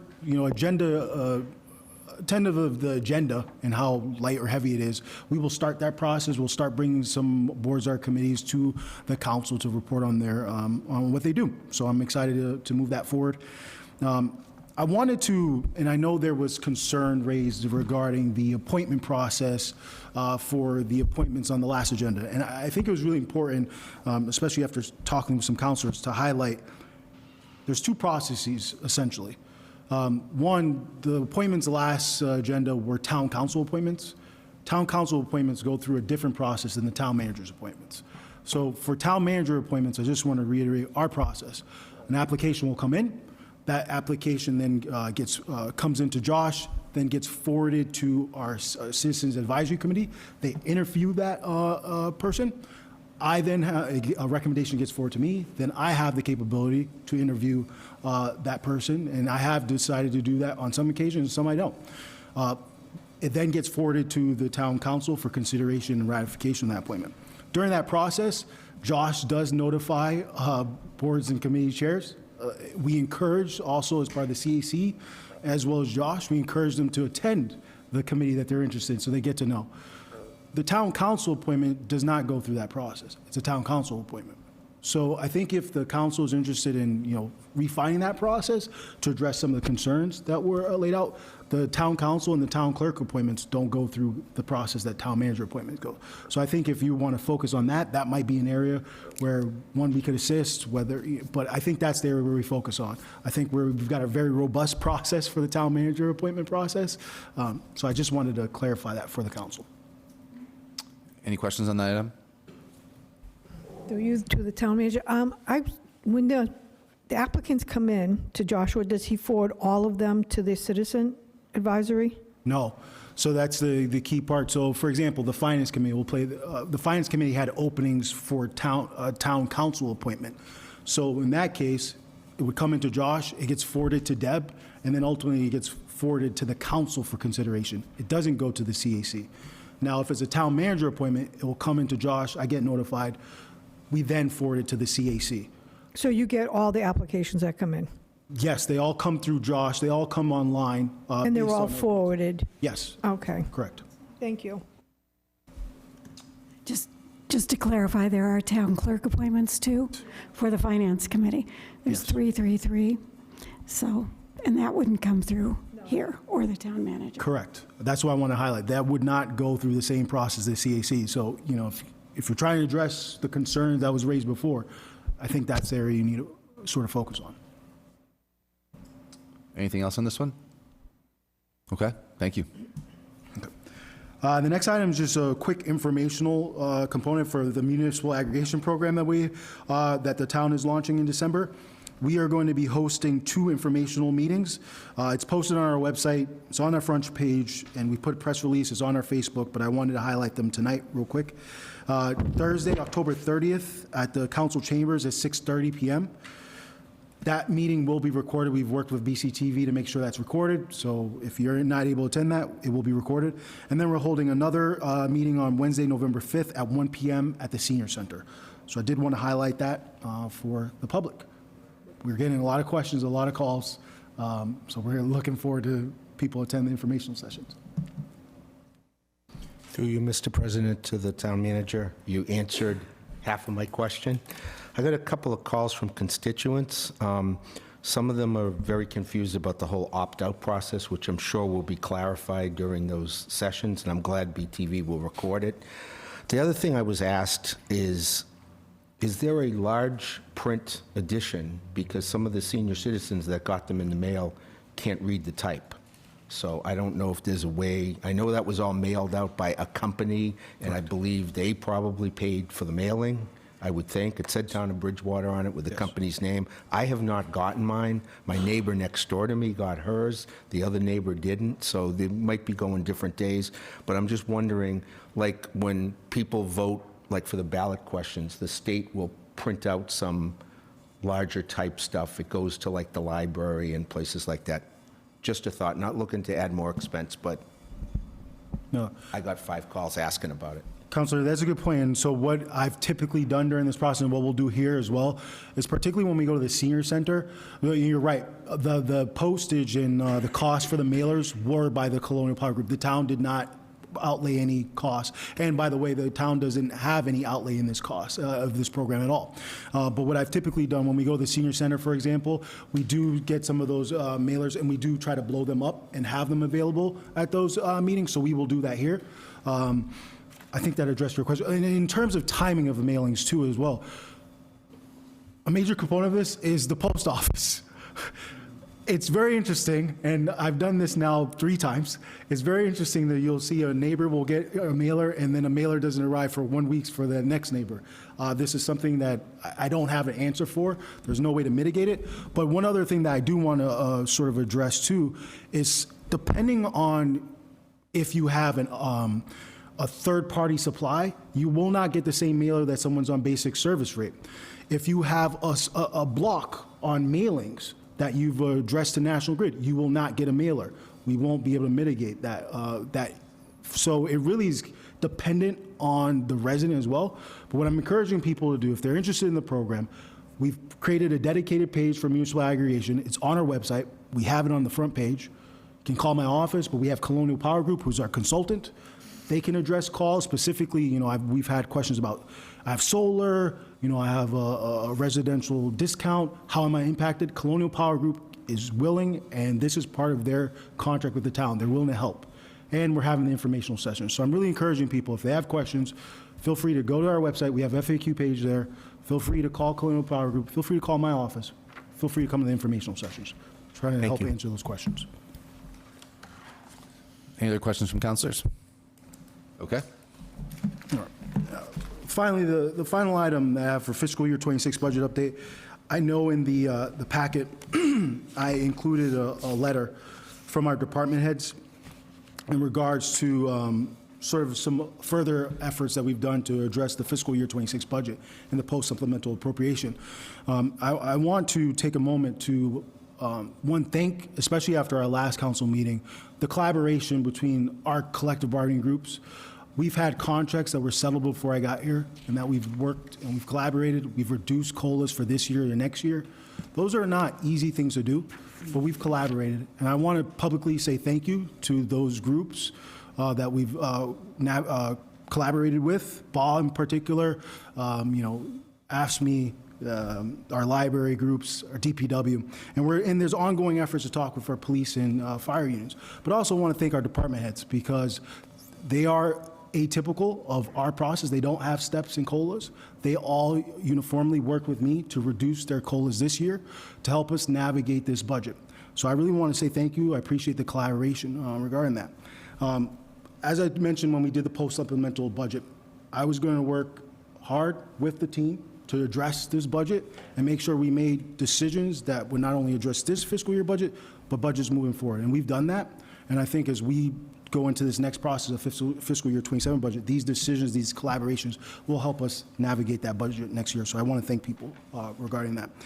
I included in the packet a report from the MMA that is garnering a lot of buzz in the Commonwealth. I'm part of the MMA Fiscal Policy Committee, and this is work that we've done in sort of navigating and trying to address what we feel is a lack of support from Beacon Health in terms of getting the local the revenue that we need to address our local concerns. When we say Bridgewater isn't atypical, it's a fact. I was part of a finance committee panel this past Saturday. Over 60 communities went for overrides this year. And it was a difficult climate to engage in those override discussions. But this is not anything unique to Bridgewater or other communities. We haven't lost the capability to do finances in this past year. I know there's been calls and questions for audits and different things like that. We're capable of doing this work. We know what we're doing, but there's a lack of revenue. And there's a lot of wants, there's a lot of needs. So as we move forward, my job is to advocate, as I mentioned before, advocate for more additional revenue. We're asking the council members to advocate with our state reps and our governor and that team to advocate for more revenue. But there's no answer for this.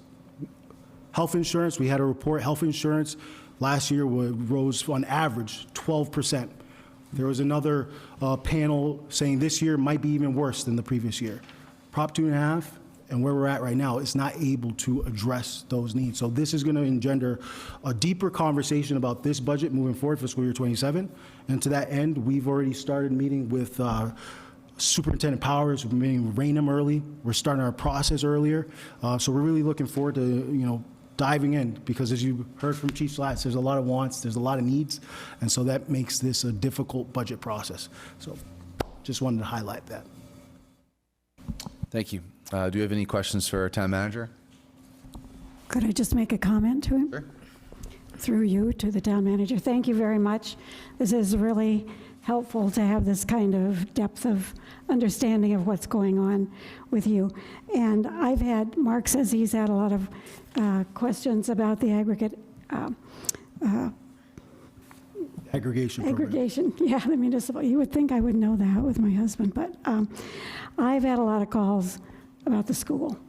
And so I just wanted to say, the questions that I was asked is, given that we know that the schools are struggling, which I think that's very clear, what are the options available to bring them the necessary funding and support that they need to have appropriate class sizes, appropriate class subjects, and appropriate teachers? And if you can just tell us how you're going to look at that and how you're going to do it, because I don't know, but I know it's a big deal. I have people calling me saying, we're going to leave town. We have to move because our kids aren't getting what they need here in the schools. So I don't know what to tell them, so I'm just passing it on to you. Thank you. On that note, I believe it might come up later under committee reports, but I know we have two representatives from this council, the president and Councilor Striggles, just had a meeting recently with the budget ad hoc working group. That is a pressing question. You know, obviously we heard from the fire department today. We got to deal with the schools, and we haven't heard from the police department. So I know the number crunchers are going to have an awful lot of work to do, but those are questions that affected my family personally, and it's not an easy question to answer. I have one thing. Is there something that we can do? I mean, the governor is up for re-election, and Massachusetts is the 7th highest paid taxes, and we get the less back. National-wise, most states get 31% back. We only get 26. So, I mean, maybe we can use that leverage where she has competition this year, and we need to get the money back. And even, I've been looking into it, but I read somewhere, and I can't verify, but the millionaire tax that she gets is supposed to go to education. She put that in her budget, because her budget's $60.1 billion this year. So, I mean, as a town and connecting with other towns, maybe we can stand and push against her to get her to give more of our money back to us as the other states get. So I think one part of that is that report that's a part of this packet that I really think is really important for the public to take a look at. Is you're right. In comparison to nationwide, we get less from state government than other states. I would say that we've been talking about this for some years, actually. But, you know, this past year, the Fiscal Policy Committee, MMA, said we need to actually expend some funds to do a report and come up with recommendations and ideas. So this is the year that we're moving forward with that.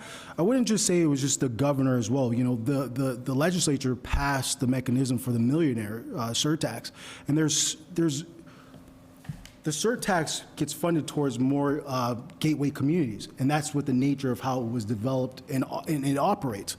So the question is, do we look at changing funding formulas, et cetera? That's not a conversation just for the governor, and that's why I mentioned that. If we're concerned about these things, the public's concerned about it, our council's concerned about it, we need to work with our legislators as well, because that's the mechanism to make the changes that we're looking for. So we're advocating for it at our professional association level. I know the superintendents are doing the same thing as well. So we're trying to move forward and trying to address these issues. I don't think they happen overnight either, but at least we're bringing them to the attention, and we're trying to address this issue moving forward. On Councilor McGrath's note and our town manager's answer, we have a legislative delegation. We have former Councilor Gallagher, who's our state rep, and we have a state senator who we haven't seen here yet. So maybe the next time that Councilor Gallagher is going to be here, we bring both of them here to address our concerns. And a lot of the money that came from the millionaire's tax, and Justin will probably back me up on this, they took a lot of it for transportation, for the T. It didn't all go back to cities and towns. I mean, that millionaire's tax was targeted, and because the T's in such financial issues, a lot of that money is going to that system. And then, of course, we get MBTA communities, and we're having to make expenses on our level. So something's got to give. But that report, I think, was very helpful, at least to me, to understand some more. Any other comments or questions?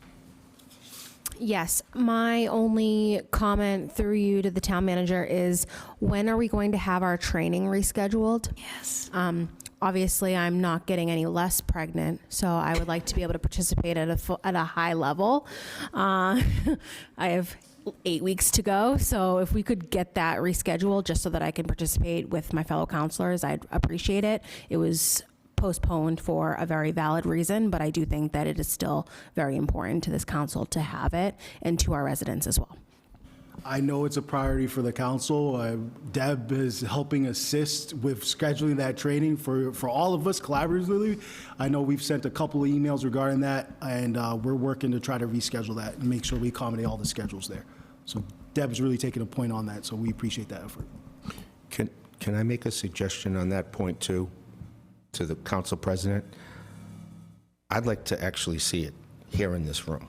Yes. And I'd like to see it recorded, so we have the information just in case the counselor can't make it, which I know she wants to make every effort to do, but things happen, and things could happen with other people. I mean, it's better in person, don't get me wrong, but I just think this is where we do the public's business. It's a posted meeting. We have the equipment. Beast TV will probably help us, but I'm just hoping that we could possibly do that. Okay. Could I say one? Excuse me. I had it written on for my final comments, so I'll just, A comment, or are we still on the budget presentation? we're still in the budget presentation, but we've Yeah, we're kind of gone off, into like, the, so if I just say a couple more things that go with that, because some of what each of the two counselors have said goes with what I had written down. I think it's really important to invite the public. They need to know what we need to do, just like we need to know what we need to do. They need to know what we need to do, so when they come and ask us things, they're only asking us unreasonable things that a town council can't do any about. They could still come and talk to us, but what their expectations are. And I definitely think it needs to be recorded, because when we sit here and listen to it, after it's all done, 3 months later, something might come up, and one of you is saying, well, we had to do 2 times this, and somebody else is saying, well, no, we had to do 3 times this, so let's go back and listen to it and see what we were actually taught that we need to do. And then also, there are potentially new counselors coming on in April when we have the election, and they need to be trained. So if we have the training already recorded, that we can share it with them. These things just seem important to me. This town council, not just us, the town council for Bridgewater that's been here since we've been declared a city, has never had this kind of a training. And I think it's really important. So I hope we can get it done, and I hope we can have it recorded, and I hope we can have it here so people can attend and listen, etc. Thanks. Now I'm done. Thank you. I just want to point out a comment on the All right, budget. sorry, we're going to go back to the budget. We are going great. back to the budget? Okay. Okay. This is just a comment, and as I was looking at it, property tax collections are 16 million, 25% of the budget. Cherry sheet, 24% of the budget. Local receipts, 22% of the budget. Now, people wonder why the building keeps going on in town. Well, building permits, zoning permits, electrical permits, that's 22% of our budget. So we're very dependent on the building continuing to make the revenue of our budget. Just wanted to point out that observation. Thank you. Anything further? And I just wanted to apologize. I thought we were moving into what we wanted to potentially see for that's the all next right. meeting. I thought everyone was done with the budget, so. I was waiting for my comments at the end here. But more of a comment, a bit of a question. It's kind of macroeconomical. I'm looking at this, and it looks very dire for suburban communities. Bridgewater, according to this, is a suburban community. State aid is extremely low. Education spending, the growth rate is low. The average wages are not growing at an appropriate rate. And tax rate in Massachusetts is, as Councilor McGrath said, is 7th highest in the country, and we're in the lowest for return back to the community. So what are we to do to that other than go to our residents and ask for an override that's going to be a fix maybe for a certain amount of time? I don't like to say that it's not fair to put it on the residents, but it's not. And I don't know what the exact solution is, and I think that's something that we have to think about for the long term. But I know that us as a council, work with the town manager, we do everything that we can to find in our budget to reduce expenses as much as possible, because it's possible that if we do put another override to the public in the next year or two, however long until that may be decided, that it's going to fail. People are just simply not going to be able to afford it because they don't want this to go on their backs. They're already paying enough in state taxes. So more of just a general comment, more kind of a macro economical question. I don't know if you have any comments to that, but we'll be having those discussions in the months to come. No, we'll have a good fiscal year 27 budget discussion this year. Well, thank you. So with that being said, that is it for the town manager's report. Do we have any questions or rather requests, comments for future town council meeting? Through you to the town manager. Mr. Casanova, did we do a follow-up with Mr. James Stanley from the shelter that came forward last town council meeting?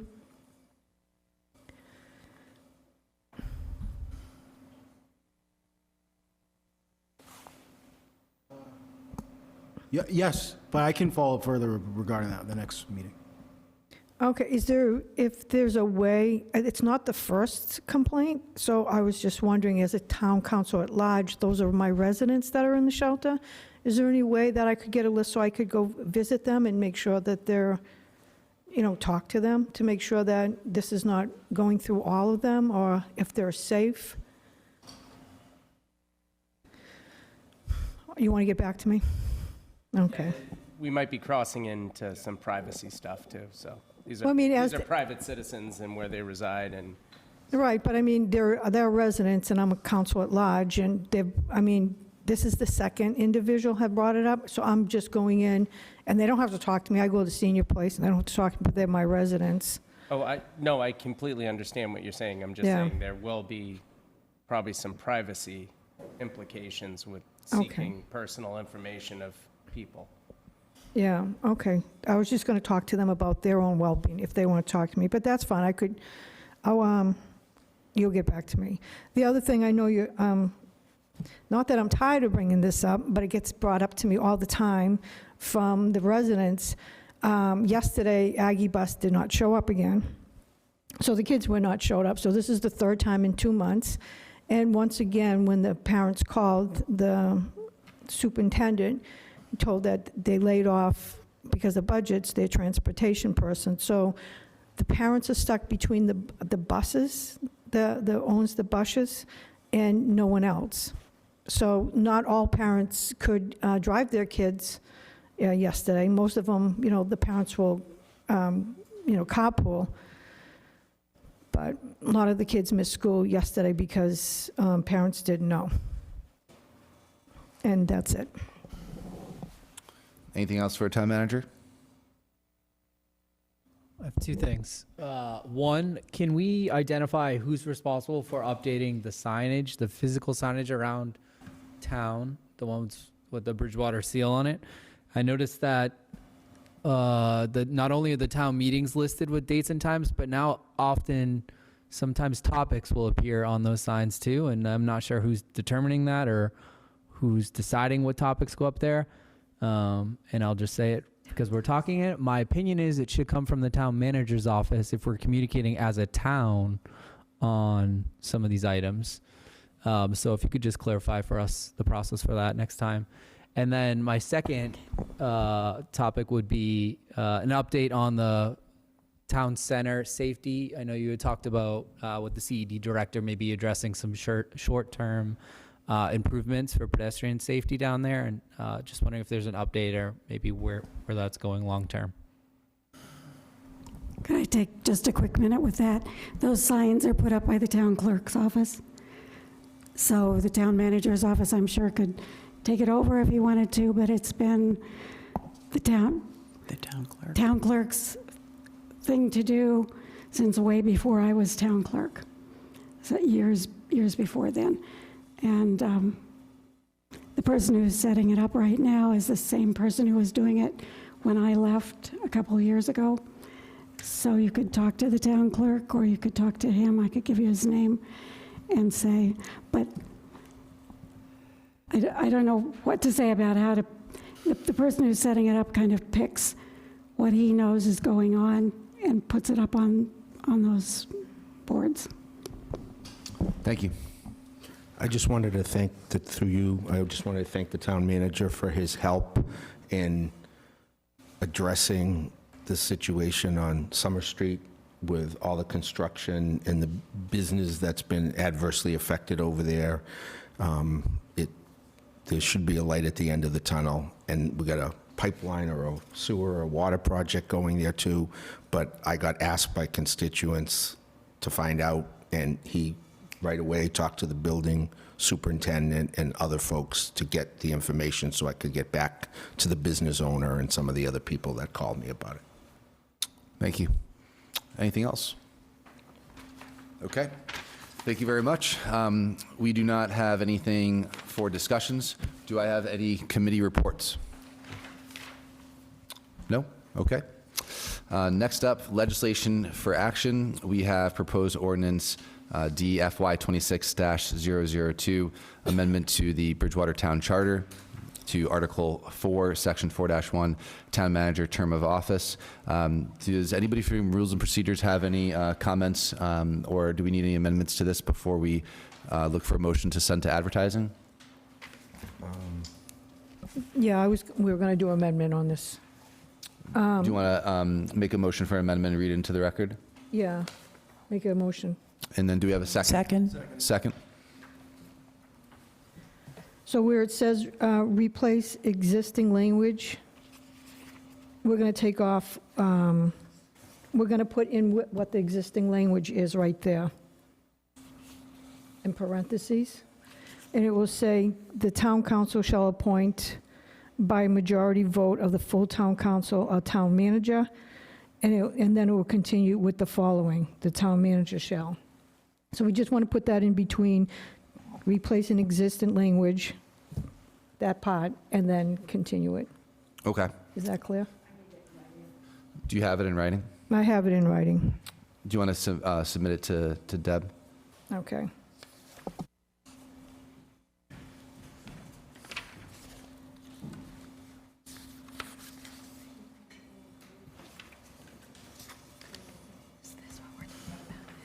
First one.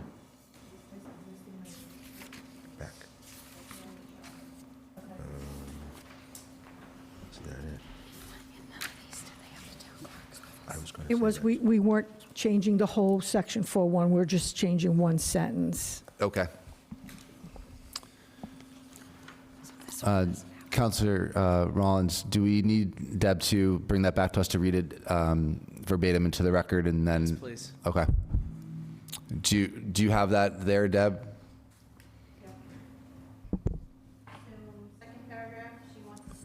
Mike. Oops. Second paragraph, replace existing language. The town council shall appoint by a majority vote of the full town council, comma, a town manager with the following. Did I read that right, Mary? Are you comfortable with that, Sean and Mark? You both Yes. voted? Yes. Okay. So we have a motion on the floor. Any further discussions on the amendment? Nope. All those in favor? Aye. Aye. Any opposed? All right, motion carries. So now that the amendment has been made, I'm looking for a motion to refer to advertising. So moved. There's a Second. motion and a second. Any discussion on referring this over to advertising? Okay, seeing none. All those in favor? Aye. Any opposed? Okay, motion carries. Next, we have proposed ordinance DFY 26-003, amendment to the Bridgewater Town Charter, and this is for Article 8, Section 8-2, citizen referendum petition timeframe. Again, I'll ask Rules and Procedures if they have any updates on this one, but it seems pretty straightforward, but if you want to give us a summary for this one. Sure. So this was a topic that was brought up from the Charter Review Committee. Two of these items, the last one and this one, were both that came out of that. So the purpose was to bring it to the council level for discussion because out of respect for a lot of the work that was done on that committee, and we will need one in the future as well. So I want to make sure we respect that and at least have a discussion at the council level, whether we agree or disagree, it takes place. So for this one, this changes the time frame for the referendum from 10 days, I believe, to 30 days. One question that I would have for my fellow councilors is 30 days too much, or should we shorten it by a small amount? Because we're going from 10 to 30. That was a conversation that we had in Rules and Procedure. I don't know if anyone's considered this at all. I'm not necessarily for or against changing it. I see benefits of both, but just for the purpose of discussion, I just wanted to propose that. Great, thank you. So with that being said, we could have I'm looking for a motion to refer to advertising and then any discussion. Motion. Motion to refer, and then we have a second. Thank you. Any discussion before we send to advertising? We could hash out the 30 days now or wait until we have a public hearing. I would agree with Councilor Kennedy that it doesn't seem to be something that it could go either way. I do think that meeting in the middle does feel like a better approach. I think 30 days is jumping a little too much in time frame when our legislative body has to move at a certain pace as well. So I do think that between 15 and 21 days seems to be a fair alternative and a compromise that I think everyone could potentially be okay with. Right. Any further comment, Mark? I was kind of looking maybe at 20, between 10 and 30, 20 days. It gives you, or actually, well, in that case, I would say 21, only because it's 3 weeks. And if it's calendar days, it gives people a lot more time than what we have right now. I would just like to make the comment that I think that the proposed 30 days that the Charter Committee recommended for a change is good because it gives the citizens a chance to be involved. And all of us depend upon our constituents to let us know which way we should go. So I'm in favor of the 30-day as proposed already.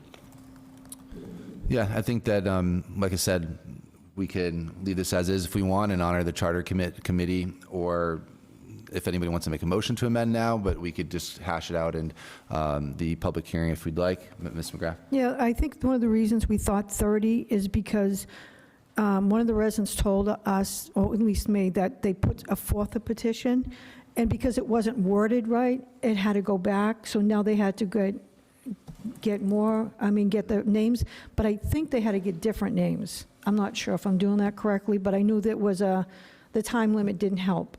Okay.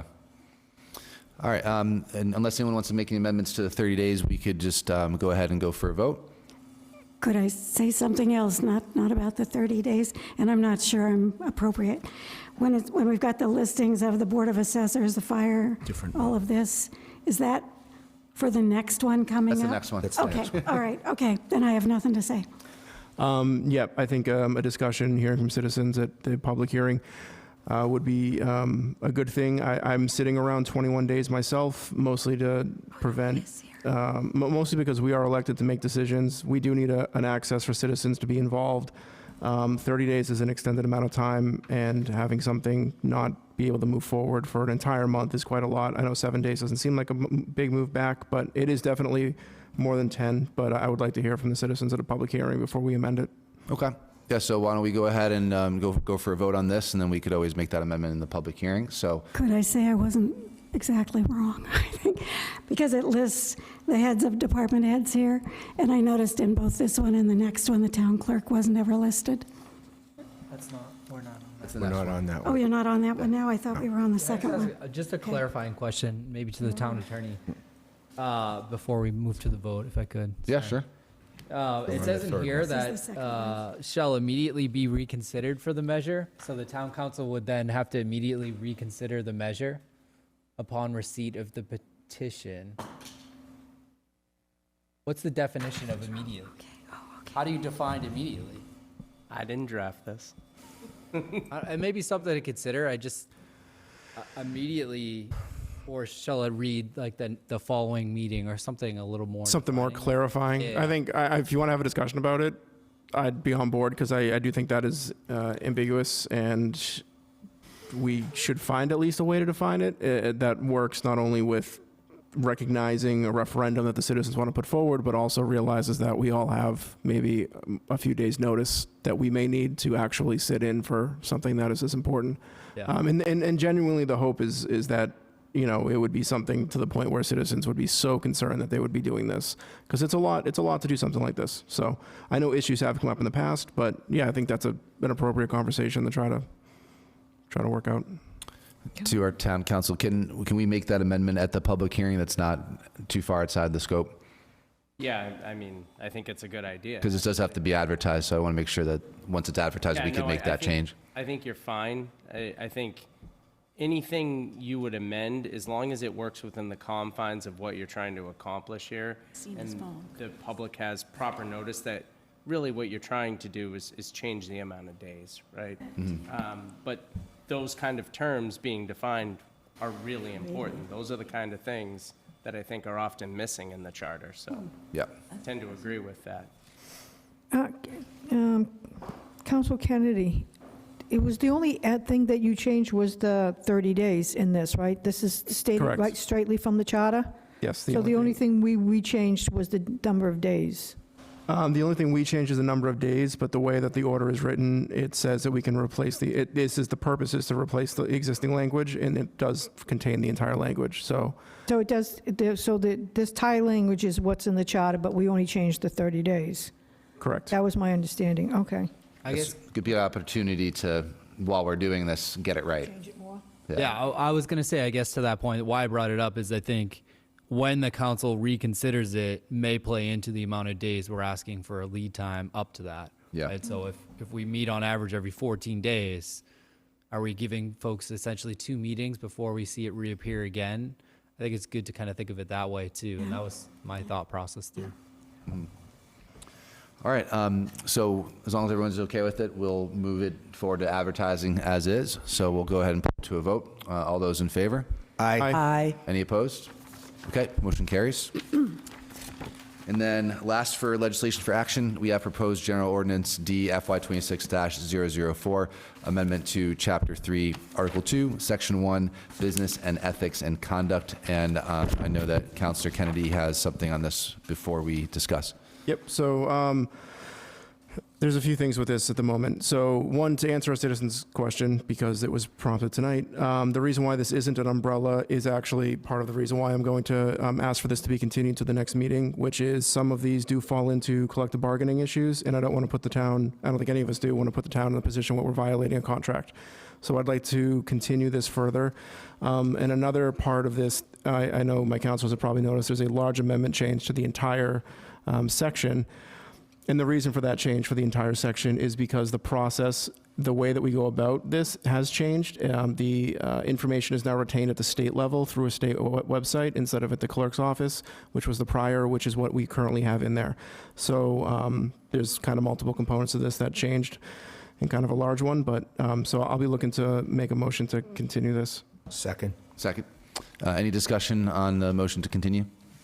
I just wanted to commend Councilor Kennedy. It takes a lot of skill to not only be on rules and procedures, but to know when you sometimes have to pump the brakes on what we're doing to make sure that we're getting wording and legalities correct. So I just wanted to give you kudos for pulling it back, giving it a little bit more time so that we can make sure when we're sending something to advertising that it's exactly how it needs to be.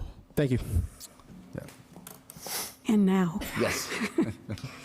I noticed in reading through these things that the town clerk wasn't ever mentioned in here. The town clerk is an elected position, but it also falls into these categories of needing to report and do all of the things that need to be done. So just adding that there. That's Sure, I'll investigate that as well to make sure that. Okay. Anything further? Okay. All those in favor of continuing the next meeting? Aye. Aye. Any opposed? All right, motion carries. Okay, we do not have any old business, and we do not have any new business. We'll now move on to citizen comments. Due to Massachusetts open meeting law requirements, discussions will not take place during public comment periods. If appropriate, responses to questions and concerns will be given by the town manager at a future town council meeting. Anyone may comment at this time for up to 3 minutes. Please state your name and address for the record.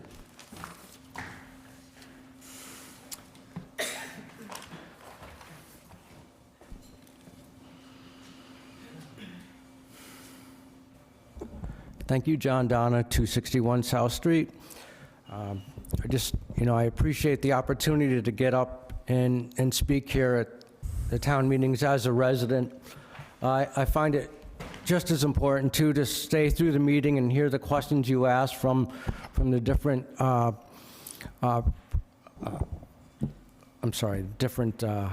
Counselors? Yeah, yes, and the water department and the fire and all the guest speakers. So I think it's important for us to hear that, and I think it's also equally important that we hear your closing comments too. You sit here and listen to us, all night, and my point is, if I was on your side of the table and someone came in here and criticized the council for what they've done and intentionally overspoke their time, I find that I'd be very bothered by that if I were you.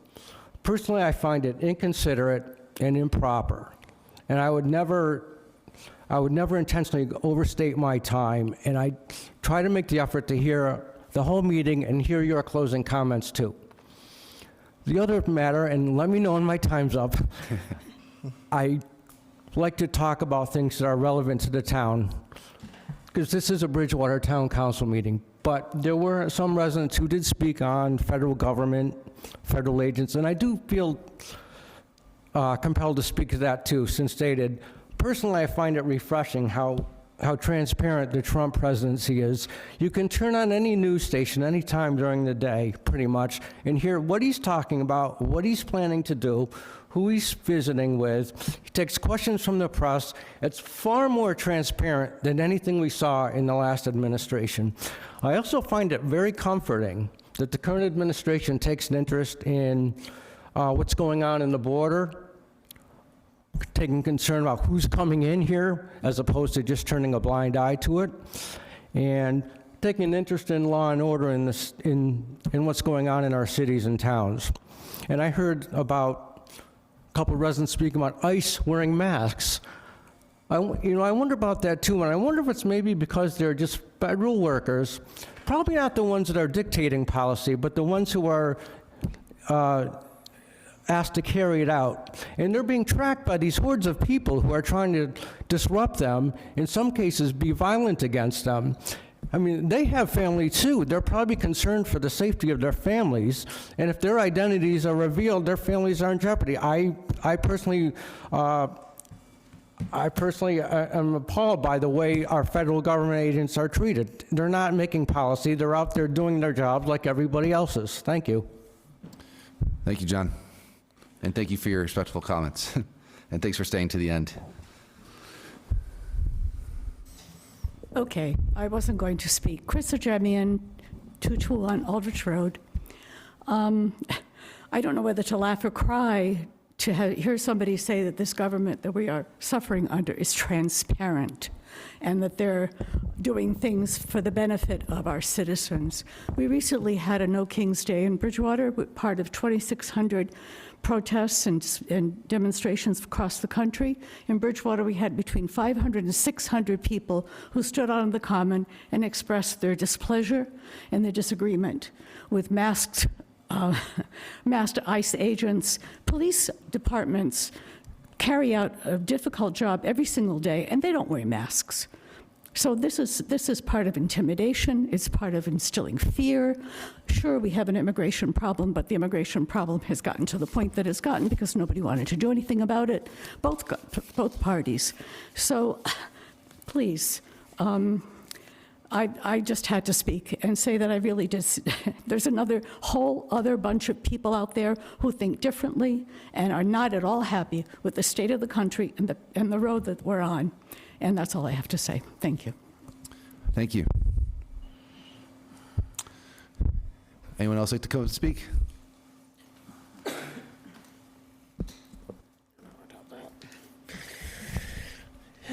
Mr. President, members of the council, residents still in attendance, MJ Spigon, 5 Lakeshore Center, Unit 1128.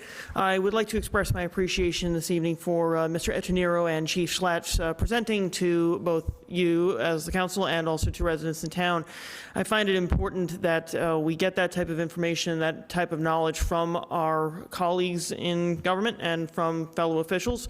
As the chairwoman of the Finance Committee, I certainly find it very refreshing and informative to hear this information firsthand from the officials, not just in a financial advisory type of capacity. I certainly look forward to hearing from other officials in town, Mr. Town Manager, to hear more about what their departments do. It's good to hear from the DPW that the water issues are not as severe as publicly perceived. That gives me a bit of comfort. I do tend to have concerns about the water quality in the town, knowing the levels of iron and manganese. It is something that is important, not just to me as a resident, but someone who actually does use the water a lot. But the public safety aspect of it, where that leads into the fire department, that certainly concerns me about knowing that we'll have a new fire department building online in a very short term, but also the other fire station will now have a staffing level that will not necessarily be adequate to the new needs of basically a reformulated fire coverage district. I would express my concern as a resident, but from a financial aspect, I'd like to see what we can do to try to make it happen, that we can not only obtain additional firefighters, get them trained, get them on to staff, but also to be able to retain them going forward. And as chair of the Finance Committee, Mr. President, I will work vigorously with the town manager and have the members of my committee have those conversations when that information is brought to us. If it is something that we can get more firefighters for, and by extension also maybe additional police officers, that is something I personally would like to see, but also from a financial aspect, I'd like to make sure it's sustainable for the town going forward. Thank you, Mr. President. Thank you. Okay, we'll go ahead and now move on to council comments. Councilor Lindy, I'll begin with you on my left. Thank you, Mr. President. I wanted to thank all the citizens that have stuck through us through the beginning to the end of the meeting, and for all the comments that came up, whether I agreed or disagreed with them. The great late Tip O'Neill said, all politics is local. We have a lot of community issues to address, very complicated issues that we have to take a lot of time for. Unfortunately, the federal funding trickles down to the state and then seems to dry up once it gets to our level.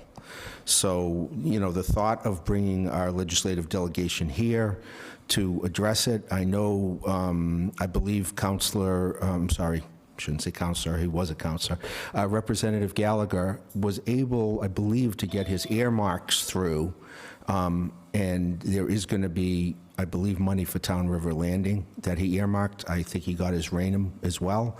The school funding has to be addressed, okay? And I hate to say it, and it can't be just Bridgewater alone or Rainham alone. The small suburban school districts, and BR is a bigger school district, we don't get our fair share. It took a lawsuit in the city of Brockton, multiple lawsuits, multiple times. It took years. That funding formula was passed in 1993. It's now time to look at it again, because I'm fearful we go for another override. Personally, I think the result will be the same no matter how much we educate people. We need all of these services, and it's not getting easier. We also have to look at our tax rate. It's not popular to ever increase it. We have high taxes in Massachusetts, but I think our local tax rate has stayed the same for years, long before I lived here. We have a different business, we have the same business rate and the same residential rate. I know we want to attract businesses, but we need money. So we're going to have a lot of interesting discussions.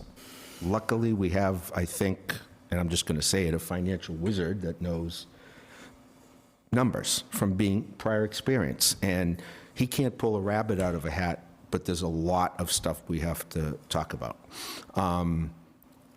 More activities going on this weekend in town. There's a safety walk. I'm sure Marilee will probably talk about it more than I. This Saturday over at the middle school, walk for safety. And we've had a lot of wonderful events, farmers market, different things, more stuff planned for Town River Landing. And, you know, I also wanted to mention that I thought there was a wonderful story in the Enterprise about a female football player on the BR team. So that was one of the highlights of reading bad news all week. Thank you. Thank you. Thanks.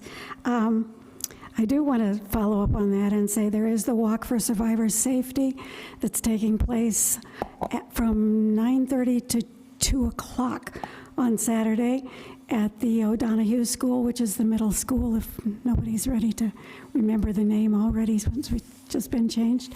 And it is put on by Family and Community Resources in Brockton for years before, like any of you were here, but I'm old and I was here. Adeline might have still been here. The town council in Bridgewater, not the town council, the town selectmen always gave money to the service providers in other towns that provide services for Bridgewater. And we stopped doing that in about 2008 when we stopped paying the town council or the town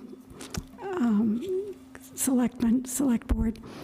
But this is one of those services. They've been providing great services for Bridgewater for years and all the other. So if anybody can come, it's $10 to buy a t-shirt and walk around town, and they'll have other little things that are there for kids to play and stuff like that. So just a short bit, but it'll be a fun walk. And then I wanted to say something else very fun that my husband and I did over the weekend was go over to BP and take the tour of their schools, which was really great. Wonderful to see the kids so enthusiastic and so helpful. All of them there. It was packed with people. I put up a couple pictures that I took over there, and I put up the box that I got from their it isn't a cafeteria over there, it's where they learn to cook. So it's all of them cooking all the foods and all the sweets and selling them.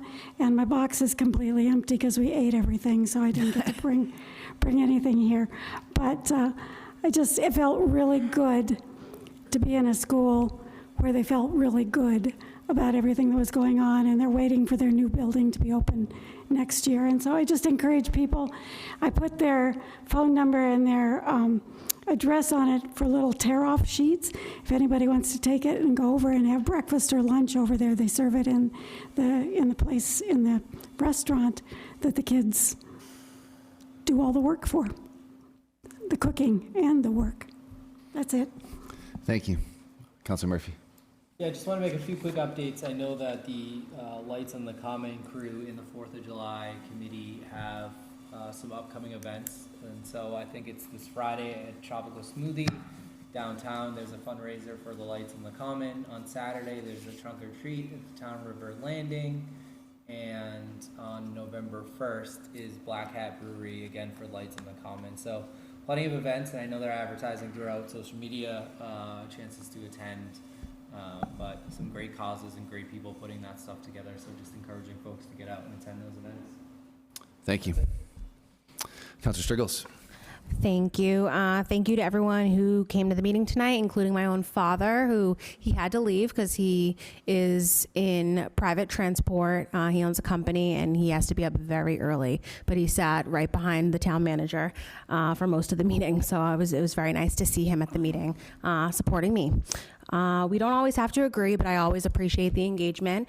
And I'm also one that doesn't shy away from things that come up. So I really just want to set the record straight. I am very much a resident of the town of Bridgewater.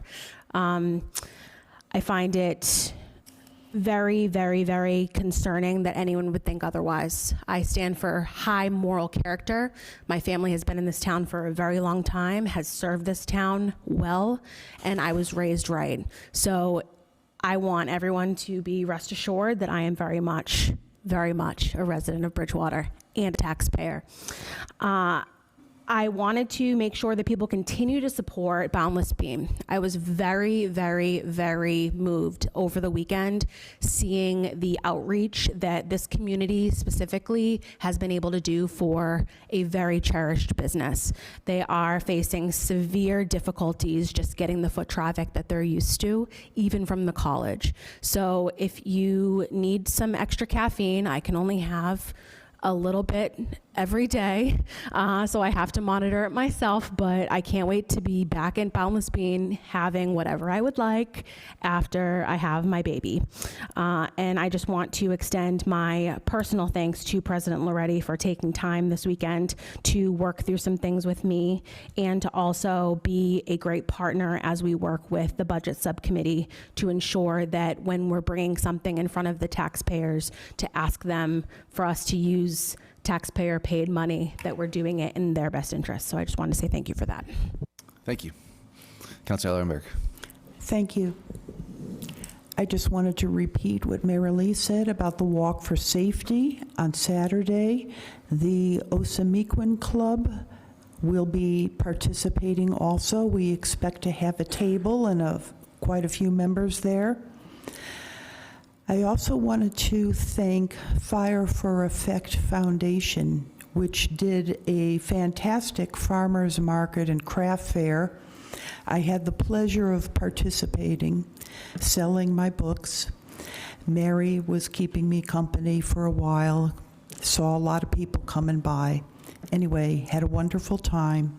Thank you to El Lacerda and all the people who were involved.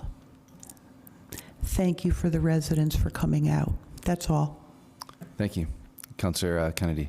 Yep. A lot of stuff was already covered, so I'm not going to backtrack, but please, everyone, support your local businesses and please go to these events. They're really what a community is all about, that our other councilors have mentioned. I do have one thing to bring up. On Monday, October 27th, it's going to be the first meeting of the BRC PAC, which is the, for our district, it's the Special Education Parent Advisory Council. So if someone has any questions, there's going to be a speaker there you can ask questions to. You can find more information about it on the Facebook page, which is really the main point of contact for the group. But it's the first time that group is going to meet for this school year so far. So it is located at the Bridge Center. It's on the 27th at 6 o'clock. So hopefully some parents, or if you know parents that have children on IEPs, 504s, you can take your kid, you can take your, you can show up, get some information that can help, and try to get involved in that. And as always, thank you for the citizens, especially those who stick it out to the end, and my fellow councilors. Thank you guys for taking the time. Thank you. And Vice President McGrath. Thank you, Mr. President. The trunk or treat is going to be there, and my daughter wrote me in, so I'll be helping her with her trunk again for the second year. And as a Christian, I will always stand by my fellow Christians, the late Charlie, and now his wife, Erica. Thank you. I go last, so everybody already gets to mention all the great events, but there's a lot of talk about national politics, and I would encourage everybody to really keep their focus on local. Obviously, the national stage is popular, but we should really be focusing on our community here and everything that we could do to improve it. With that being said, I'm not going to be rescinding my comments. They were my comments. I do like to think that I speak as well as I can for this council. And if anybody wants to go back and listen to my comments for that day, they were on the heels of 9/11. They were also on the same day that we proclaimed Bridgewater as a community of peace. And if you listen to my comments, they're about unity and about speaking against any sort of act of political violence and speaking about the dangers and the repercussions of labeling people as opposed to looking at them for who they are as people and for the actions that they carry out. So that's all I have to say about that. Thank you all for a great meeting. And with that, I will entertain a motion for adjournment. So move. Second. All right, all those in favor? Aye. Any opposed? All right, we are adjourned.